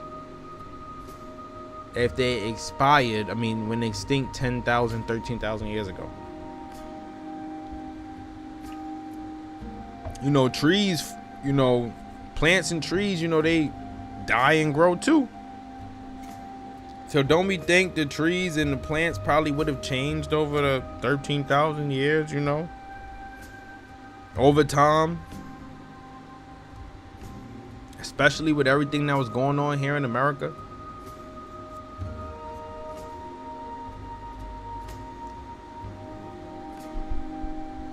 They feed upon a vegetation not materially different from that now exists in the region. Professor Hall says of the very recent existence of this animal, there seems to be no doubt. The marl beds and muck swamps where these remains occur are the most recent of all superficial accumulations. Dr. John Collett says that in the summer of 1880, an almost complete skeleton of a mastodon was found in Iroquois County, Illinois, which goes far to settle definitely that it was a recent animal and fed upon the vegetation which prevails till the day. A recent animal. This is 1880. It's a recent animal. Dropping bombs, bro. What I say? What the did I say? They was out here with the guys, right? And they were not extinct 10,000, 13,000 years ago, right? They just want to take everything away from America's true glory.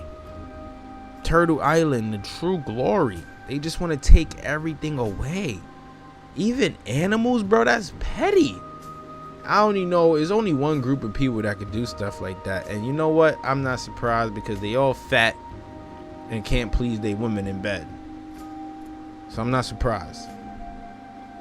And they just want to steal.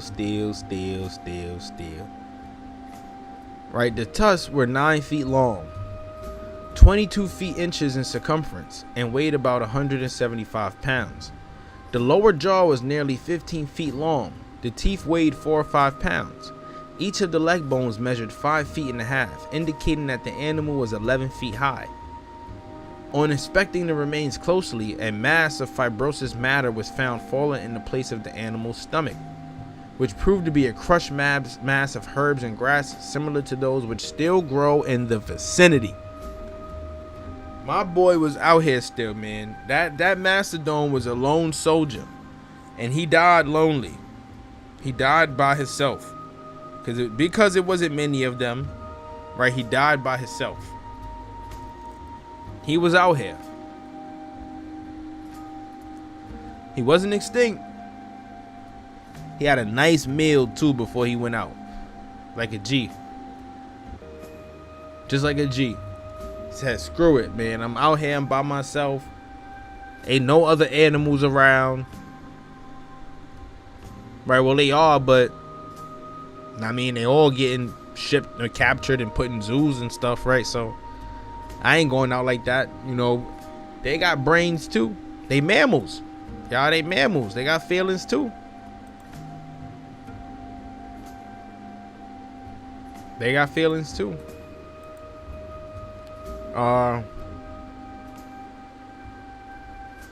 A skeleton was found by excavating a canal embedded in the peat near Covington Fountain, County, Indiana.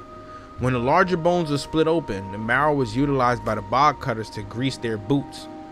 Chunks of sperm-like substance occupied the place of the kidney fat of the monster.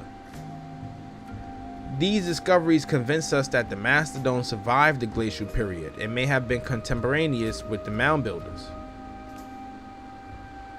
Were the Mound Builders contemporaneous with the Mastodon? This is a disputed point, and considerable feeling has been raised in the contention.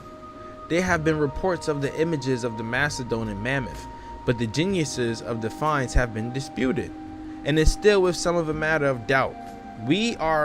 Where are we to discriminate between these, however, accepting some as genuine, other as doubtful? We might reach a safe conclusion. The history of these discoveries is about as follows. In 1874, Mr. Jared Warner found upon the bottom land of the Mississippi, near Wyalusing, an effigy which was called an elephant. He, in company with a number of gentlemen, measured and plated it, and sent a drawing of it to the Smithsonian Institute. Right, sent it straight to the Smithsonian. Wasted no time. No time.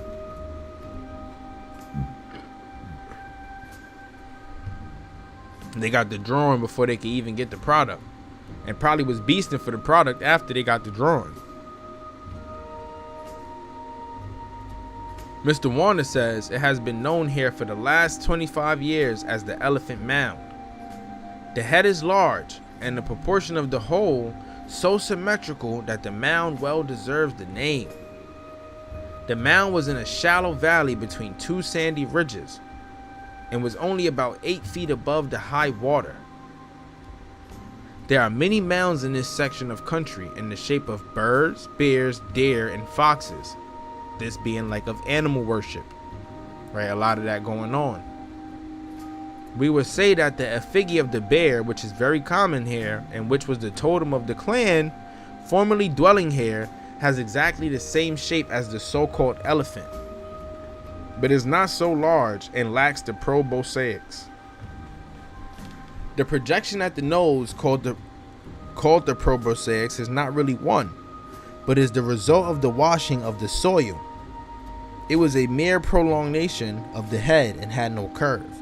Did not even reach so far as the feet, and can be called a proboscis only by a stretch of imagination. Right? Like I said, what we got here is animal worship from some of the tribes here in America.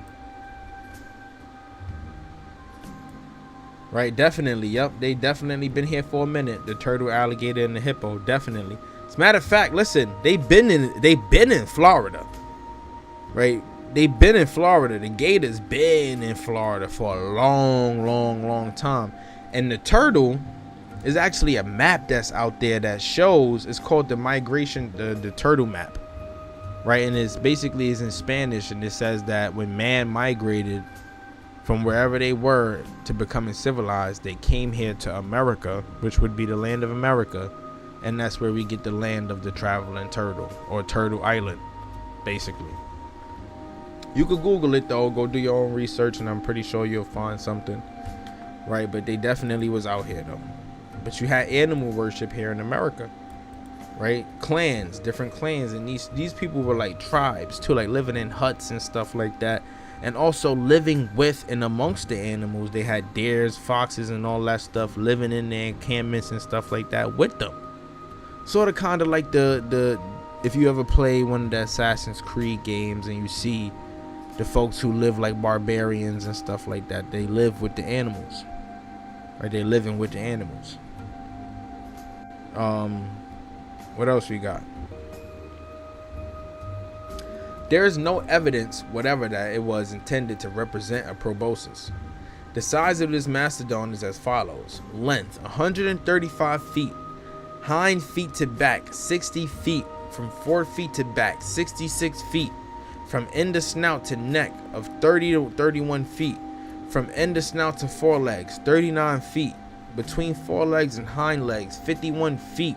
Across the body 36 feet. Big ass mastodon in America.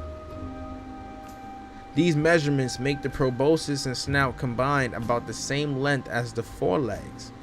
The proboscis alone about half the length of the forelegs, whereas had it been a genuine imitation, it should have been nearly double the length. The writer has visited the effigy 2 or 3 times, but found it more and more obliterated. No other effigy of the elephant could be discovered in the vicinity, and no other has been discovered since. Right, and then we have right here is a plan of a mound, a grave, a mound grave, right, on a shell bed. And then you have the family here buried in the mound. Description of ancient old America, man. Burial, stuff like that. Just what those things look like. You gotta love it, man. But yeah, what we got? The history of the second discovery is about as follows. In the year 1874, the Reverend Mr. Gass was engaged in exploring mounds.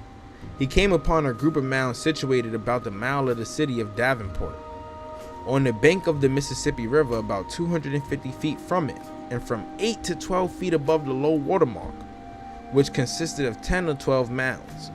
Several of these were excavated and found to contain a large number of relics, such as seashells, copper axes, pipes, hemispheres of copper. You know, you got to keep that copper with you, man. That copper What was so good about copper is that it was like an energy source, right? When you grounding, right, what they use in copper coils, the grounding mats and stuff like that, it has copper. They keeping copper with them, right? It go hand in hand with that melanin, that vibration, man. It go hands in hand with us, right? You had to keep that copper with you. Get you some copper, y'all. If you ain't got no copper, get you some copper. Definitely.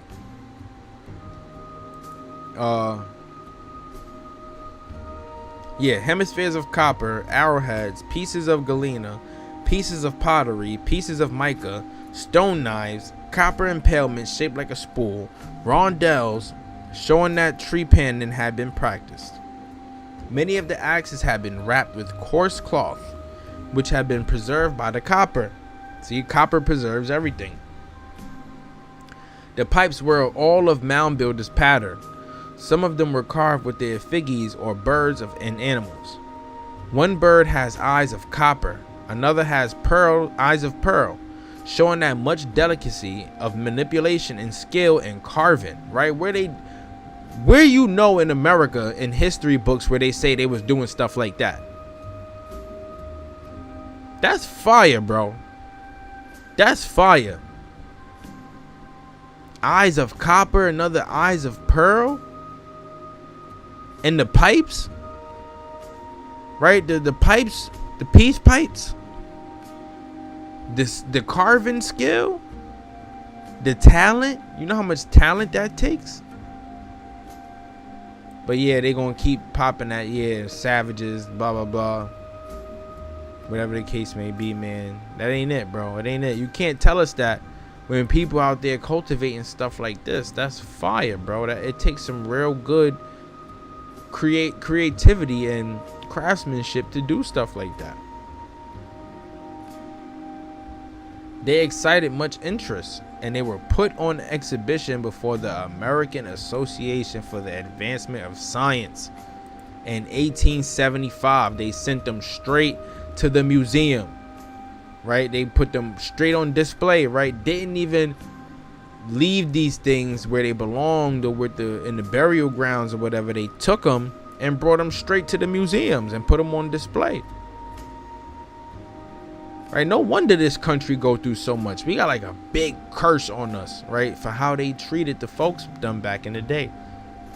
Right? And what they doing with all of this stuff that we like, you know, that we cherished, right? Like they took this from a burial ground and sent it straight to the museum. Wasted no time. Right? About 20 copper pipes were reported at that time, and 11 copper awls and a large number of bones. See, they took the copper. They took the copper. They took the copper, y'all. Do y'all know how important the copper was to the people? Energy sources, man. Energy sources. Sources of energy. Of power. And they burying themselves with their copper ornaments. Right? This ain't to signify wealth. I mean, it could be a symbol of wealth, but it's a reason for it. And they digging up these burial grounds and taking the copper. And the bones and stuff like that of the people and all of that. And just conducting experiments on all of this stuff. Like, that ain't right. Imagine, the thing about it is, you got to think about it. Like, a lot of these folks wouldn't want people doing that to their grandma. Yeah, I know. You got to think about it. I know. You got to think about who owned the museums for sure, bro. I know, bro. I know. It's crazy, man. It's crazy when you think about it. It's crazy. Like, it's like, imagine somebody go dig your auntie up and put her in the museum. That's basically what they doing. We just don't know how connected we are to these things, right? But it's right in front of us. When you go to the museums and all of that, your history is right in front of you. Right? Like the Wakanda movie, right? When Killmonger went inside the museum and he was on that, like, yeah, this belonged to my ancestors, right? Right? Just like that. That's why I understand his role in that movie. That role was very much respected because I felt that. That's why I like museums now, but every time I go, I just be like, yeah. I mean, like this, I know where this come from, you know, my little inner thoughts or whatever the case may be, my intrusive thoughts. But that's what they did. They take the copper, the bones, the animals, the relics, all of that, and they just start experimenting on them and shipping them off and selling them at the highest bidder, stuff like that, whatever the case may be. Right, look, check this out. They were said to have been found at various depths, some of them near skeletons, some near altars, some in ashes, though they were all from the same group on the Cook farm. The mounds on the Cook farm were, the most of them, stratified. All of them contained bodies and ashes. 2 or 3 of them contained altars, or round heaps of stone, but with no relics upon the altars. Mound number 3 was the one in which the tablets were discovered. This was a low mound, about 3 feet high and 60 feet in diameter. It was a double mound and contained 2 graves parallel to each other, 3 or 4 feet apart, 6 feet wide and 9 or 10 feet long. In making the excavation of the first grave, digging up the graves, the party found near the surface 2 human skeletons, which were modern Indians, and with them modern relics such as fire steel, a common clay pipe, a number of glass beads, a silver earring. Below these was a layer of river shells and a large quantity of ashes. Right, and check out the hieroglyphs. Right, this could be some type of Hebraic script right here. Could be, right? But yeah, what they say. Below was a layer of river shells and large quantity of ashes which extended 2 feet below the surface, but which rested upon a stratum of earth 12 inches in depth, under which was a second bed of shells. At the depth of 2 feet below the second shell, 5.5 feet below the summit, 3 skeletons were discovered, lying in horizontal position at the bottom. Follow me here, y'all. Now this is the symmetric. This is the symmetry of a mound. The different layers of a mound. Different layers of a mound, right? You got the shells, and then below that, you got the skeletons, right? And then with the skeletons, there were 5 copper axes, all of which had been wrapped in cloth. A number of small red stones arranged in the form of a star. 2 carved stone pipes, several bear's teeth, 2 pieces of galena, 1 large broken pot, a yellow ortray, 1 arrowhead, and yeah, these were the things found within the mound. So what they did was they dug 1 layer and then got to the shell bed, and then under the shell bed there were 3 skeletons, and then with the skeletons there were copper axes, and then with those were other ornaments that were buried with the people. Right, other ornaments, right, and they had small red stones that were arranged in the form of stars. Arranged in the form of stars. I got something coming on that Queen Khalifa for you, my brother. We could talk about it. I got something coming, definitely. Queen Khalifa, she actually connected to the Tartars too, but shh, we're gonna talk about it. But yeah, they had stars.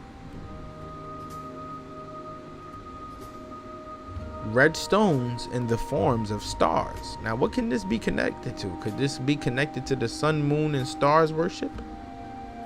Right? Could there be a connection there? Right, but all of this in the burial mound. Right, and in between the 2 large ones, there was a child skeleton. The second grave was not opened until the year 1877, about 2 years after the first. Mr. Gass was attended by a party of 7 men, 2 of whom were students. They found near the surface modern relics, a few glass beads, and fragments of a brass ring. Also a layer of shells 12 or 15 inches thick. Beneath this, a second layer of 5 or 6 inches thick. Beneath the second layer, a stratum of loose black soil or vegetable mold, 18 to 20 inches thick. and in the mold fragments of human bones. At the bottom, they discovered the 2 inscribed tablets laying close together on the hard clay, 5 and 1/2 feet below the surface of the mound. Both were encircled by a single row of lime stones. About 2 and 1/2 feet east were copper axes, a few copper beads, fragments of pottery, a piece of mica, and a number of bones. These were found at subsequent exploration, not at the same time as the tablets. The large tablet is 12 inches long from 8 to 10 inches wide and was made of a dark coal slate. The smaller tablet was about square 7 inches in length and had holes bored in the upper corners, and is called the calendar stone, and it contained 12 signs with 3 concentric circles, though the signs do not least resemble the Mexican or Maya calendars. The larger tablet contained a picture on either side, one representing a cremation scene, the other a hunting scene. The cremation scene suggests human sacrifice. A number of bodies are represented as lying upon a back, and the fire is burning upon the summit of the mound, while the so-called mound builders are gathered in a ring around the mound. Ooh, that's tough. That's tough, because what they saying, man, he's saying this tablet, it does not least resemble the Mexican or the Maya, right? And what it resembles is maybe a hunting scene, maybe human sacrifice. Like I said, and what we gonna connect this to? Can we connect this to the sun and moon worship here in America, right? We could connect this to that. And this tablet was already out here. This tablet with inscriptions was already out here. It's like a hieroglyph, right? That's a form of writing. This is what they used to tell a story at this time, right? It says, while the so-called mound builders are gathered in a ring around a mound. And then we have a tablet right here, right? A sandstone tablet with characters written on it, right? This was the writing system. This is how they communicated on their tablets. This is what they left behind to show that they were here.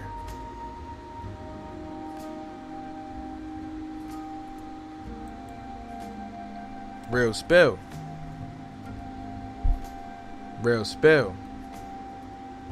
These tablets, you know, and I already showed y'all the Bat Creek stone.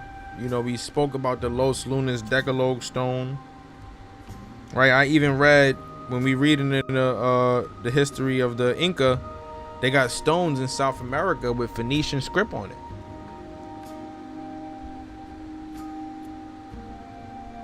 We're gonna talk about it.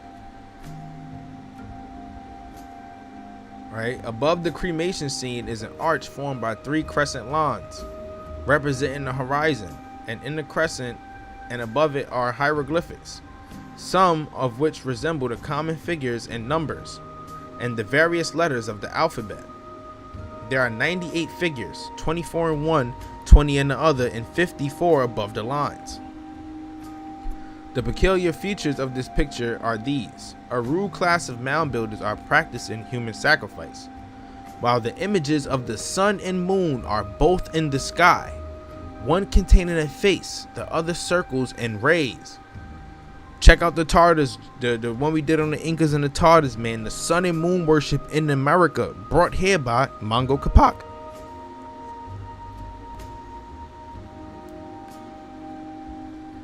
So they was doing sun and moon worship over there in the east.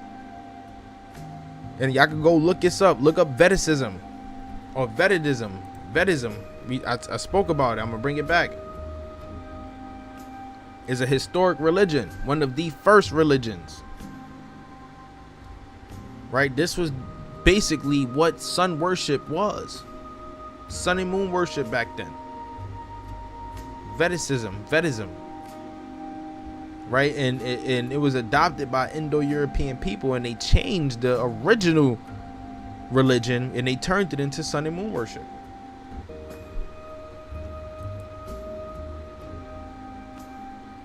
Check this out. Above these is the Arch of the Heavens, with Roman numerals and Arabic figures scattered through and above it. The figure 8 is represented 3 times. The letter O represented 7 times. With these familiar characters are others which resemble letters of ancient alphabets, either Phoenician or Hebrew, and only a few characters such as the natives generally used. They generally used. Connecting us to the Phoenicians now? Mound builders and the Phoenicians? And like, you got this stuff all over America, man. All over America.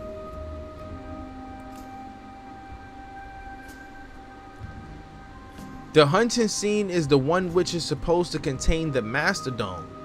In this picture, there is a large tree which occupies the foreground. Beneath the tree are animals, human beings, and fishes scattered indiscriminately about. A few skeletons of trees in the background. One of the human figures has a hat on, which resembles a modern hat, for it has a rim. Of the animal kingdom, 30 individuals are represented. Divide as follows: man 8, bison 4, deer 4, bears 3, hares 3, bighorn or Rocky Mountain goat 1, fish 1, prairie wolf 1, nondescript animals 3.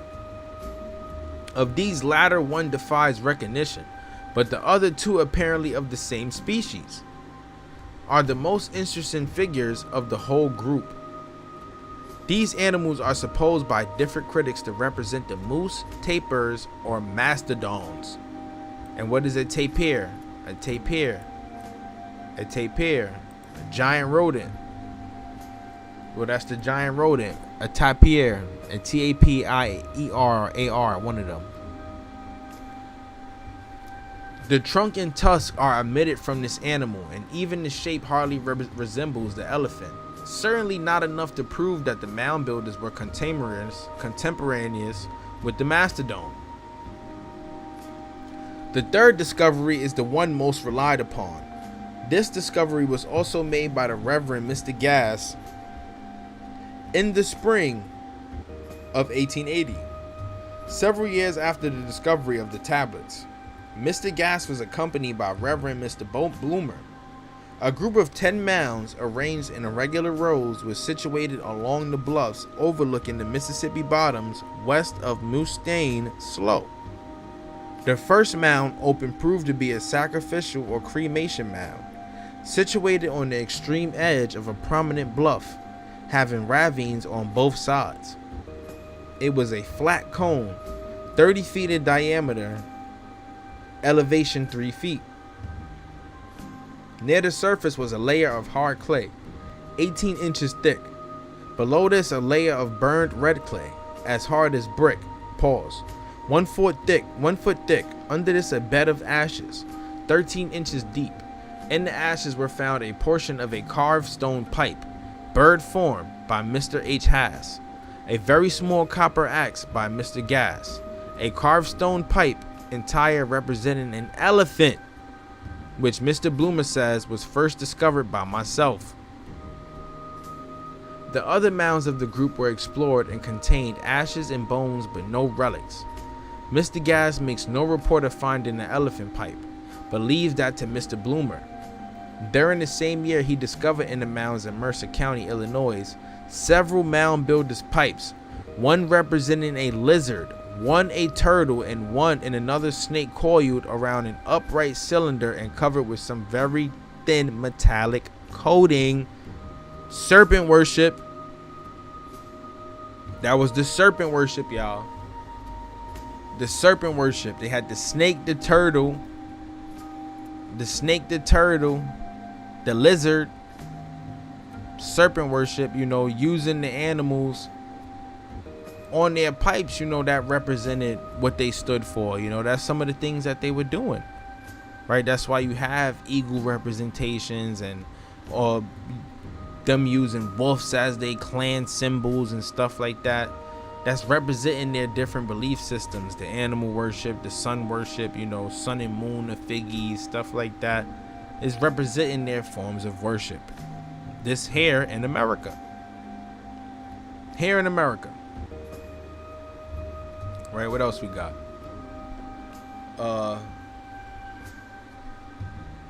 Mounds on the Illinois side near Moline and Copper Creek and Pine Creek had previously yielded to Mr. Gas carved stone pipes, one of them representing a porcupine, another a howling wolf. The pipes were composed of some dark colored slate or variety of talc, thus showing that the mound builders of the region were inhabitant of imitating the animals which they saw, making a figgies of them their pipes. The account of finding this elephant is written in very straightforward manner. Nothing about it shows any intention to deceive. The fourth discovery consisted of a carved stone pipe also in the shape of an elephant or a mastodon. This pipe was picked up in a cornfield by a German farmer named Mayer, who gave it away and afterwards moved to Kansas. The pipe came into the hands of Reverend Mr. Gas, was purchased by the Davenport Academy, and is now in their museum. Both pipes have the general mound builder shape, a curved base. Both pipes are alike in that they represent the animal with the proboscis, but with no tusks.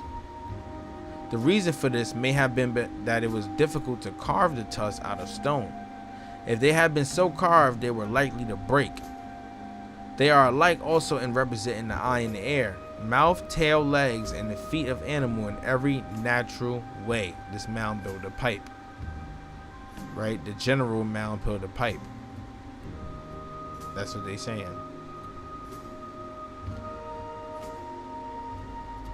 The main difference between them is that this one had its trunk stretched out in the front and the back curved upward and a heavy body. The others represent the proboscis curved inward toward the legs. The back is straight and the body slim. Both have the bowl of the pipe between the forelegs, which are brought out in relief from the cylinder on the sides of the bowl. The hole for smoking is at the rear of the animal. The pipes show much more familiarity with the mastodon than do the figgies. They represent the trunk as nearly as twice as long as the forelegs. These pipes have been discredited by certain writers, especially Mr. W.H. Henshaw of the Ethnological Bureau. They're discredited by these people. They discredit them. You haters. They hating on the culture. Why would you want to discredit the pipe? Why would you want to discredit the figgy, the pipe, the artwork? What's the point?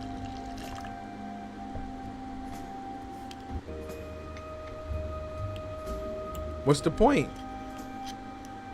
Right? Why would you want to do something like that to something so amazing and something so beautiful? Right, what else? Yeah, but they have been defended by Mr. Charles Putnam, the president of the Davenport Academy, and are endorsed by the members of the Academy at the present time. In favor of the geniuses of the pipes, we may say that during the same year of the discovery of the elephant pipe, the bones and tusks of an elephant were found in Washington County, Iowa, and were reported in the proceedings of the Davenport County Academy. These bones were about 6 feet below the surface in the black mud sediment and vegetable mold. They seem to have been quite a recent deposit, and the elephant or mastodon which was buried here may have been the very one which was represented in the pipe. And check out this tablet though. This sun and moon. Right, with the Phoenician script.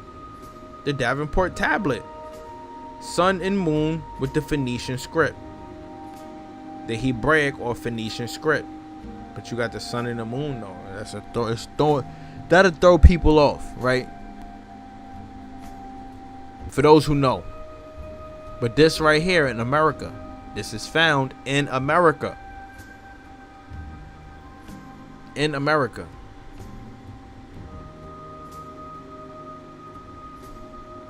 In this connection, we would speak of the location of the mounds which contain the pipes and the tablets. It is the general opinion that those mounds which were erected on upper terraces were the older, that those upon the lowland were the later. Some writers have maintained that the first class were erected when the water filled the entire valleys and covered the first terrace. If that were the case, then the earlier mound builders must have been acquainted with the mastodon and other animals of that class.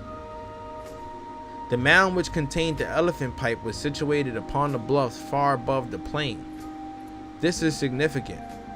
It may be that the elephant pipe was deposited in this mound on the bluff at a time when Muscatine Slough and Maridosa Slough were lakes, whose waters flowed near the bluffs, a time where the mastodon was common.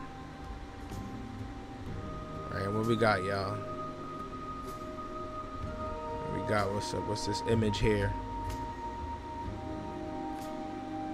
Oh, the squares and the circles. Right, placing the villages and stuff like that, where the mounds and stuff would be at. This is in Ohio. Ohio.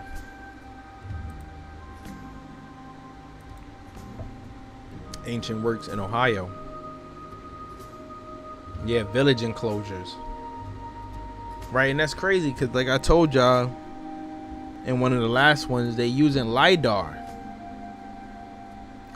They're using LiDAR now to excavate this stuff here in South America. Right? They need to bring that stuff over here to North America, so we can start really finding out what dwelt here before. Right here we got an Indian encampment at Detroit. Alright. What else we got? And that brings us into chapter 4. Now this is a good one, man. This is a good one. What I like so much about the history of the mound builders is that it gives us a glimpse of what was here in America, right? The beauty, like I said, the beauty that was here in America. Not only the animals, but the artwork, let's just take us back real quick. Let's just take us back to this stone right here. Take us back to this stone. Right, real quick. Right, and then we go back into the conquest of Peru and Mexico. Right, the sun and moon worship from Mango Capac, right? Mango and Koyamama told the first people who came about them that they were children of the sun and the moon. This was in South America, Peru.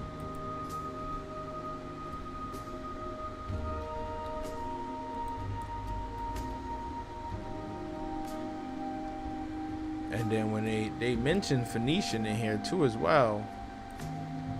I just gotta spell the word right.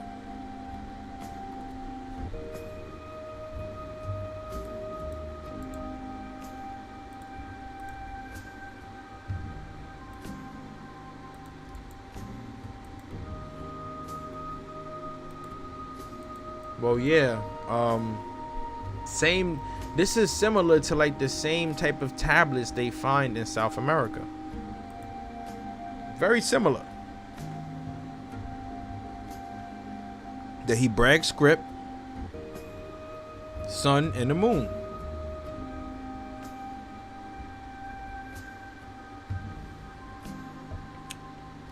Takes us to this.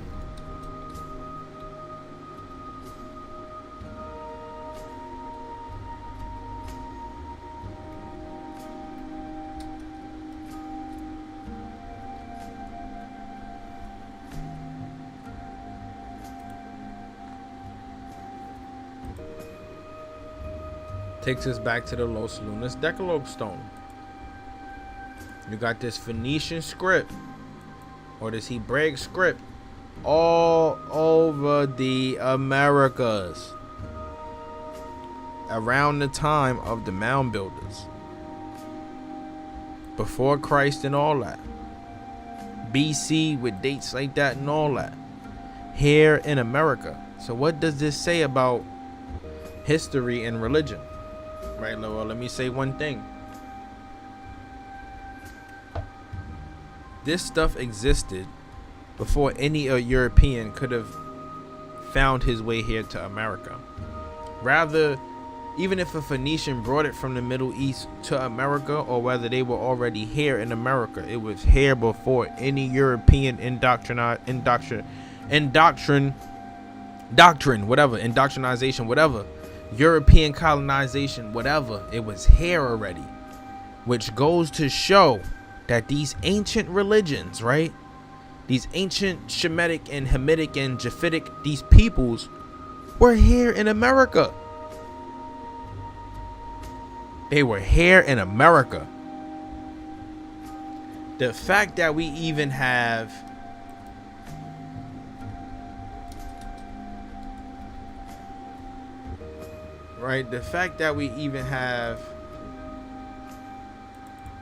and I hope they could give this one to me, this temple of Ptolemaico.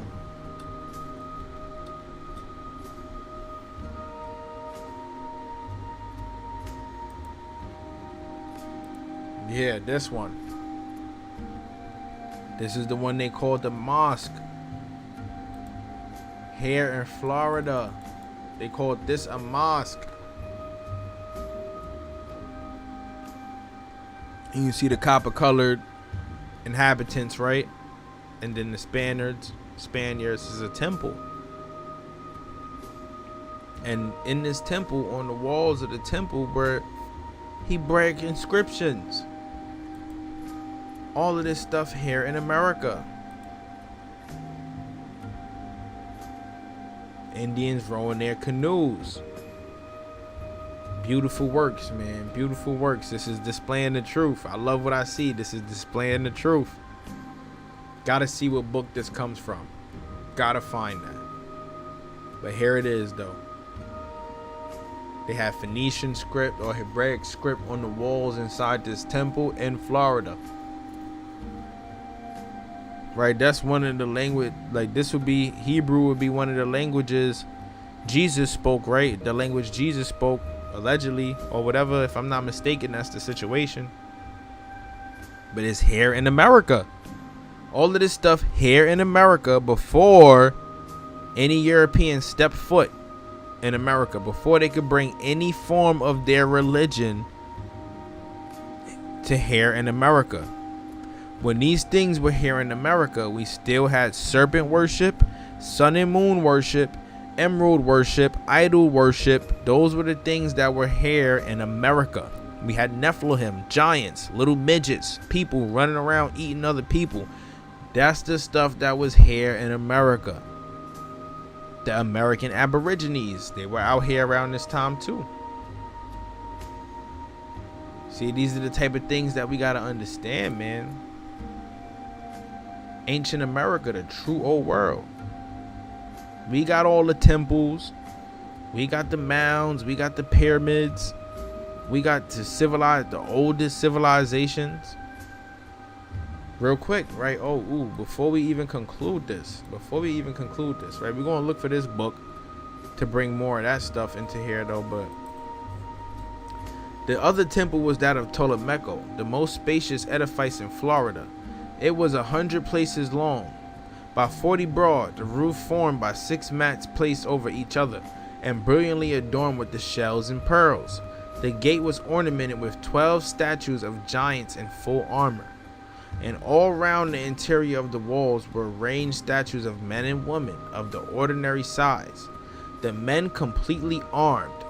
The intendants of the Spanish monarch were proceeding to levy his fifth upon the pearls and other precious articles found in the temple, a measure which was stopped by Soto on the presence that they could not encumber themselves with such a burden, but doubtless from the well-grounded fear of provoking hostility of the natives. But this temple, though, in Ptolemaico, we're gonna read about this. This is from Hernando de Soto's voyages through Florida. We're gonna read about this stuff, man. The temple, though, this is full-on, full-blown Tartarian. The giants in full armor.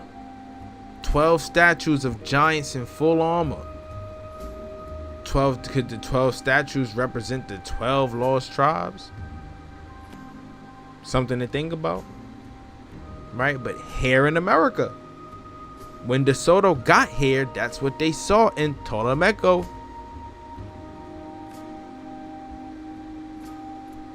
That's what they saw in Tolomeco.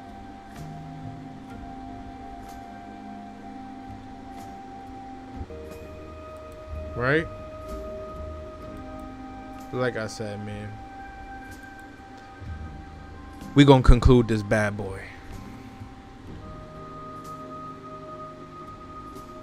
We went crazy tonight. I'm not even gonna lie. This mound builder stuff, man, I'm telling y'all, is super duper interesting.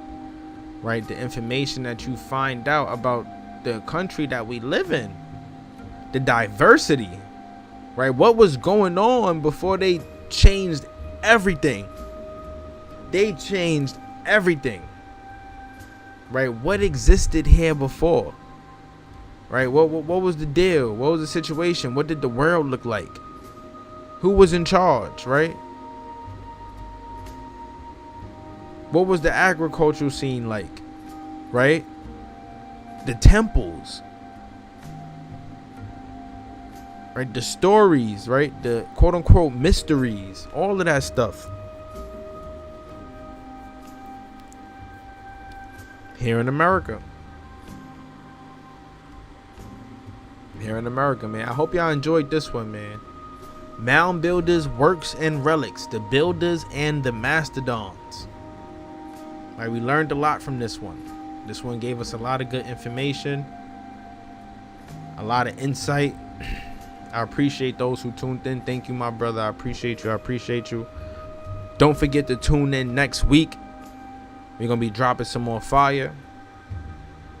We're going to bring a good, interesting one to the channel for that one, man. We're going to jump back into the conquest of the Mongols of the Americas. Or we might just take a dive into Hernando de Soto's voyage of the Americas.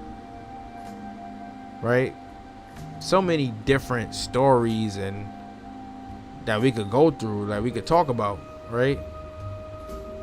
That just give us more and more information to feed off of, right? Us as copper colored people, right? A part of us connecting back to our roots is just feeding off of this information and using it as fuel. As fuel. This is power. I appreciate you, Fox and Socks, my brother, to the end. Right? But this is fuel. This will help you get through. This is supposed to help you get through. Understanding the truth. Like some of the very many great things that you can come from. That your people created. All of that slave ship, chains and gates and locked up and not knowing how to read, right? Man, dub all that. Your ancestors was putting Hebraic scripts on rocks and whatnot. Yeah, hit the IG. Hit the IG. Don't forget. I'm here. 100%. We locked in till the end. Y'all my copper colored people, man. My copper colored brothers and sisters. I got nothing but love for y'all.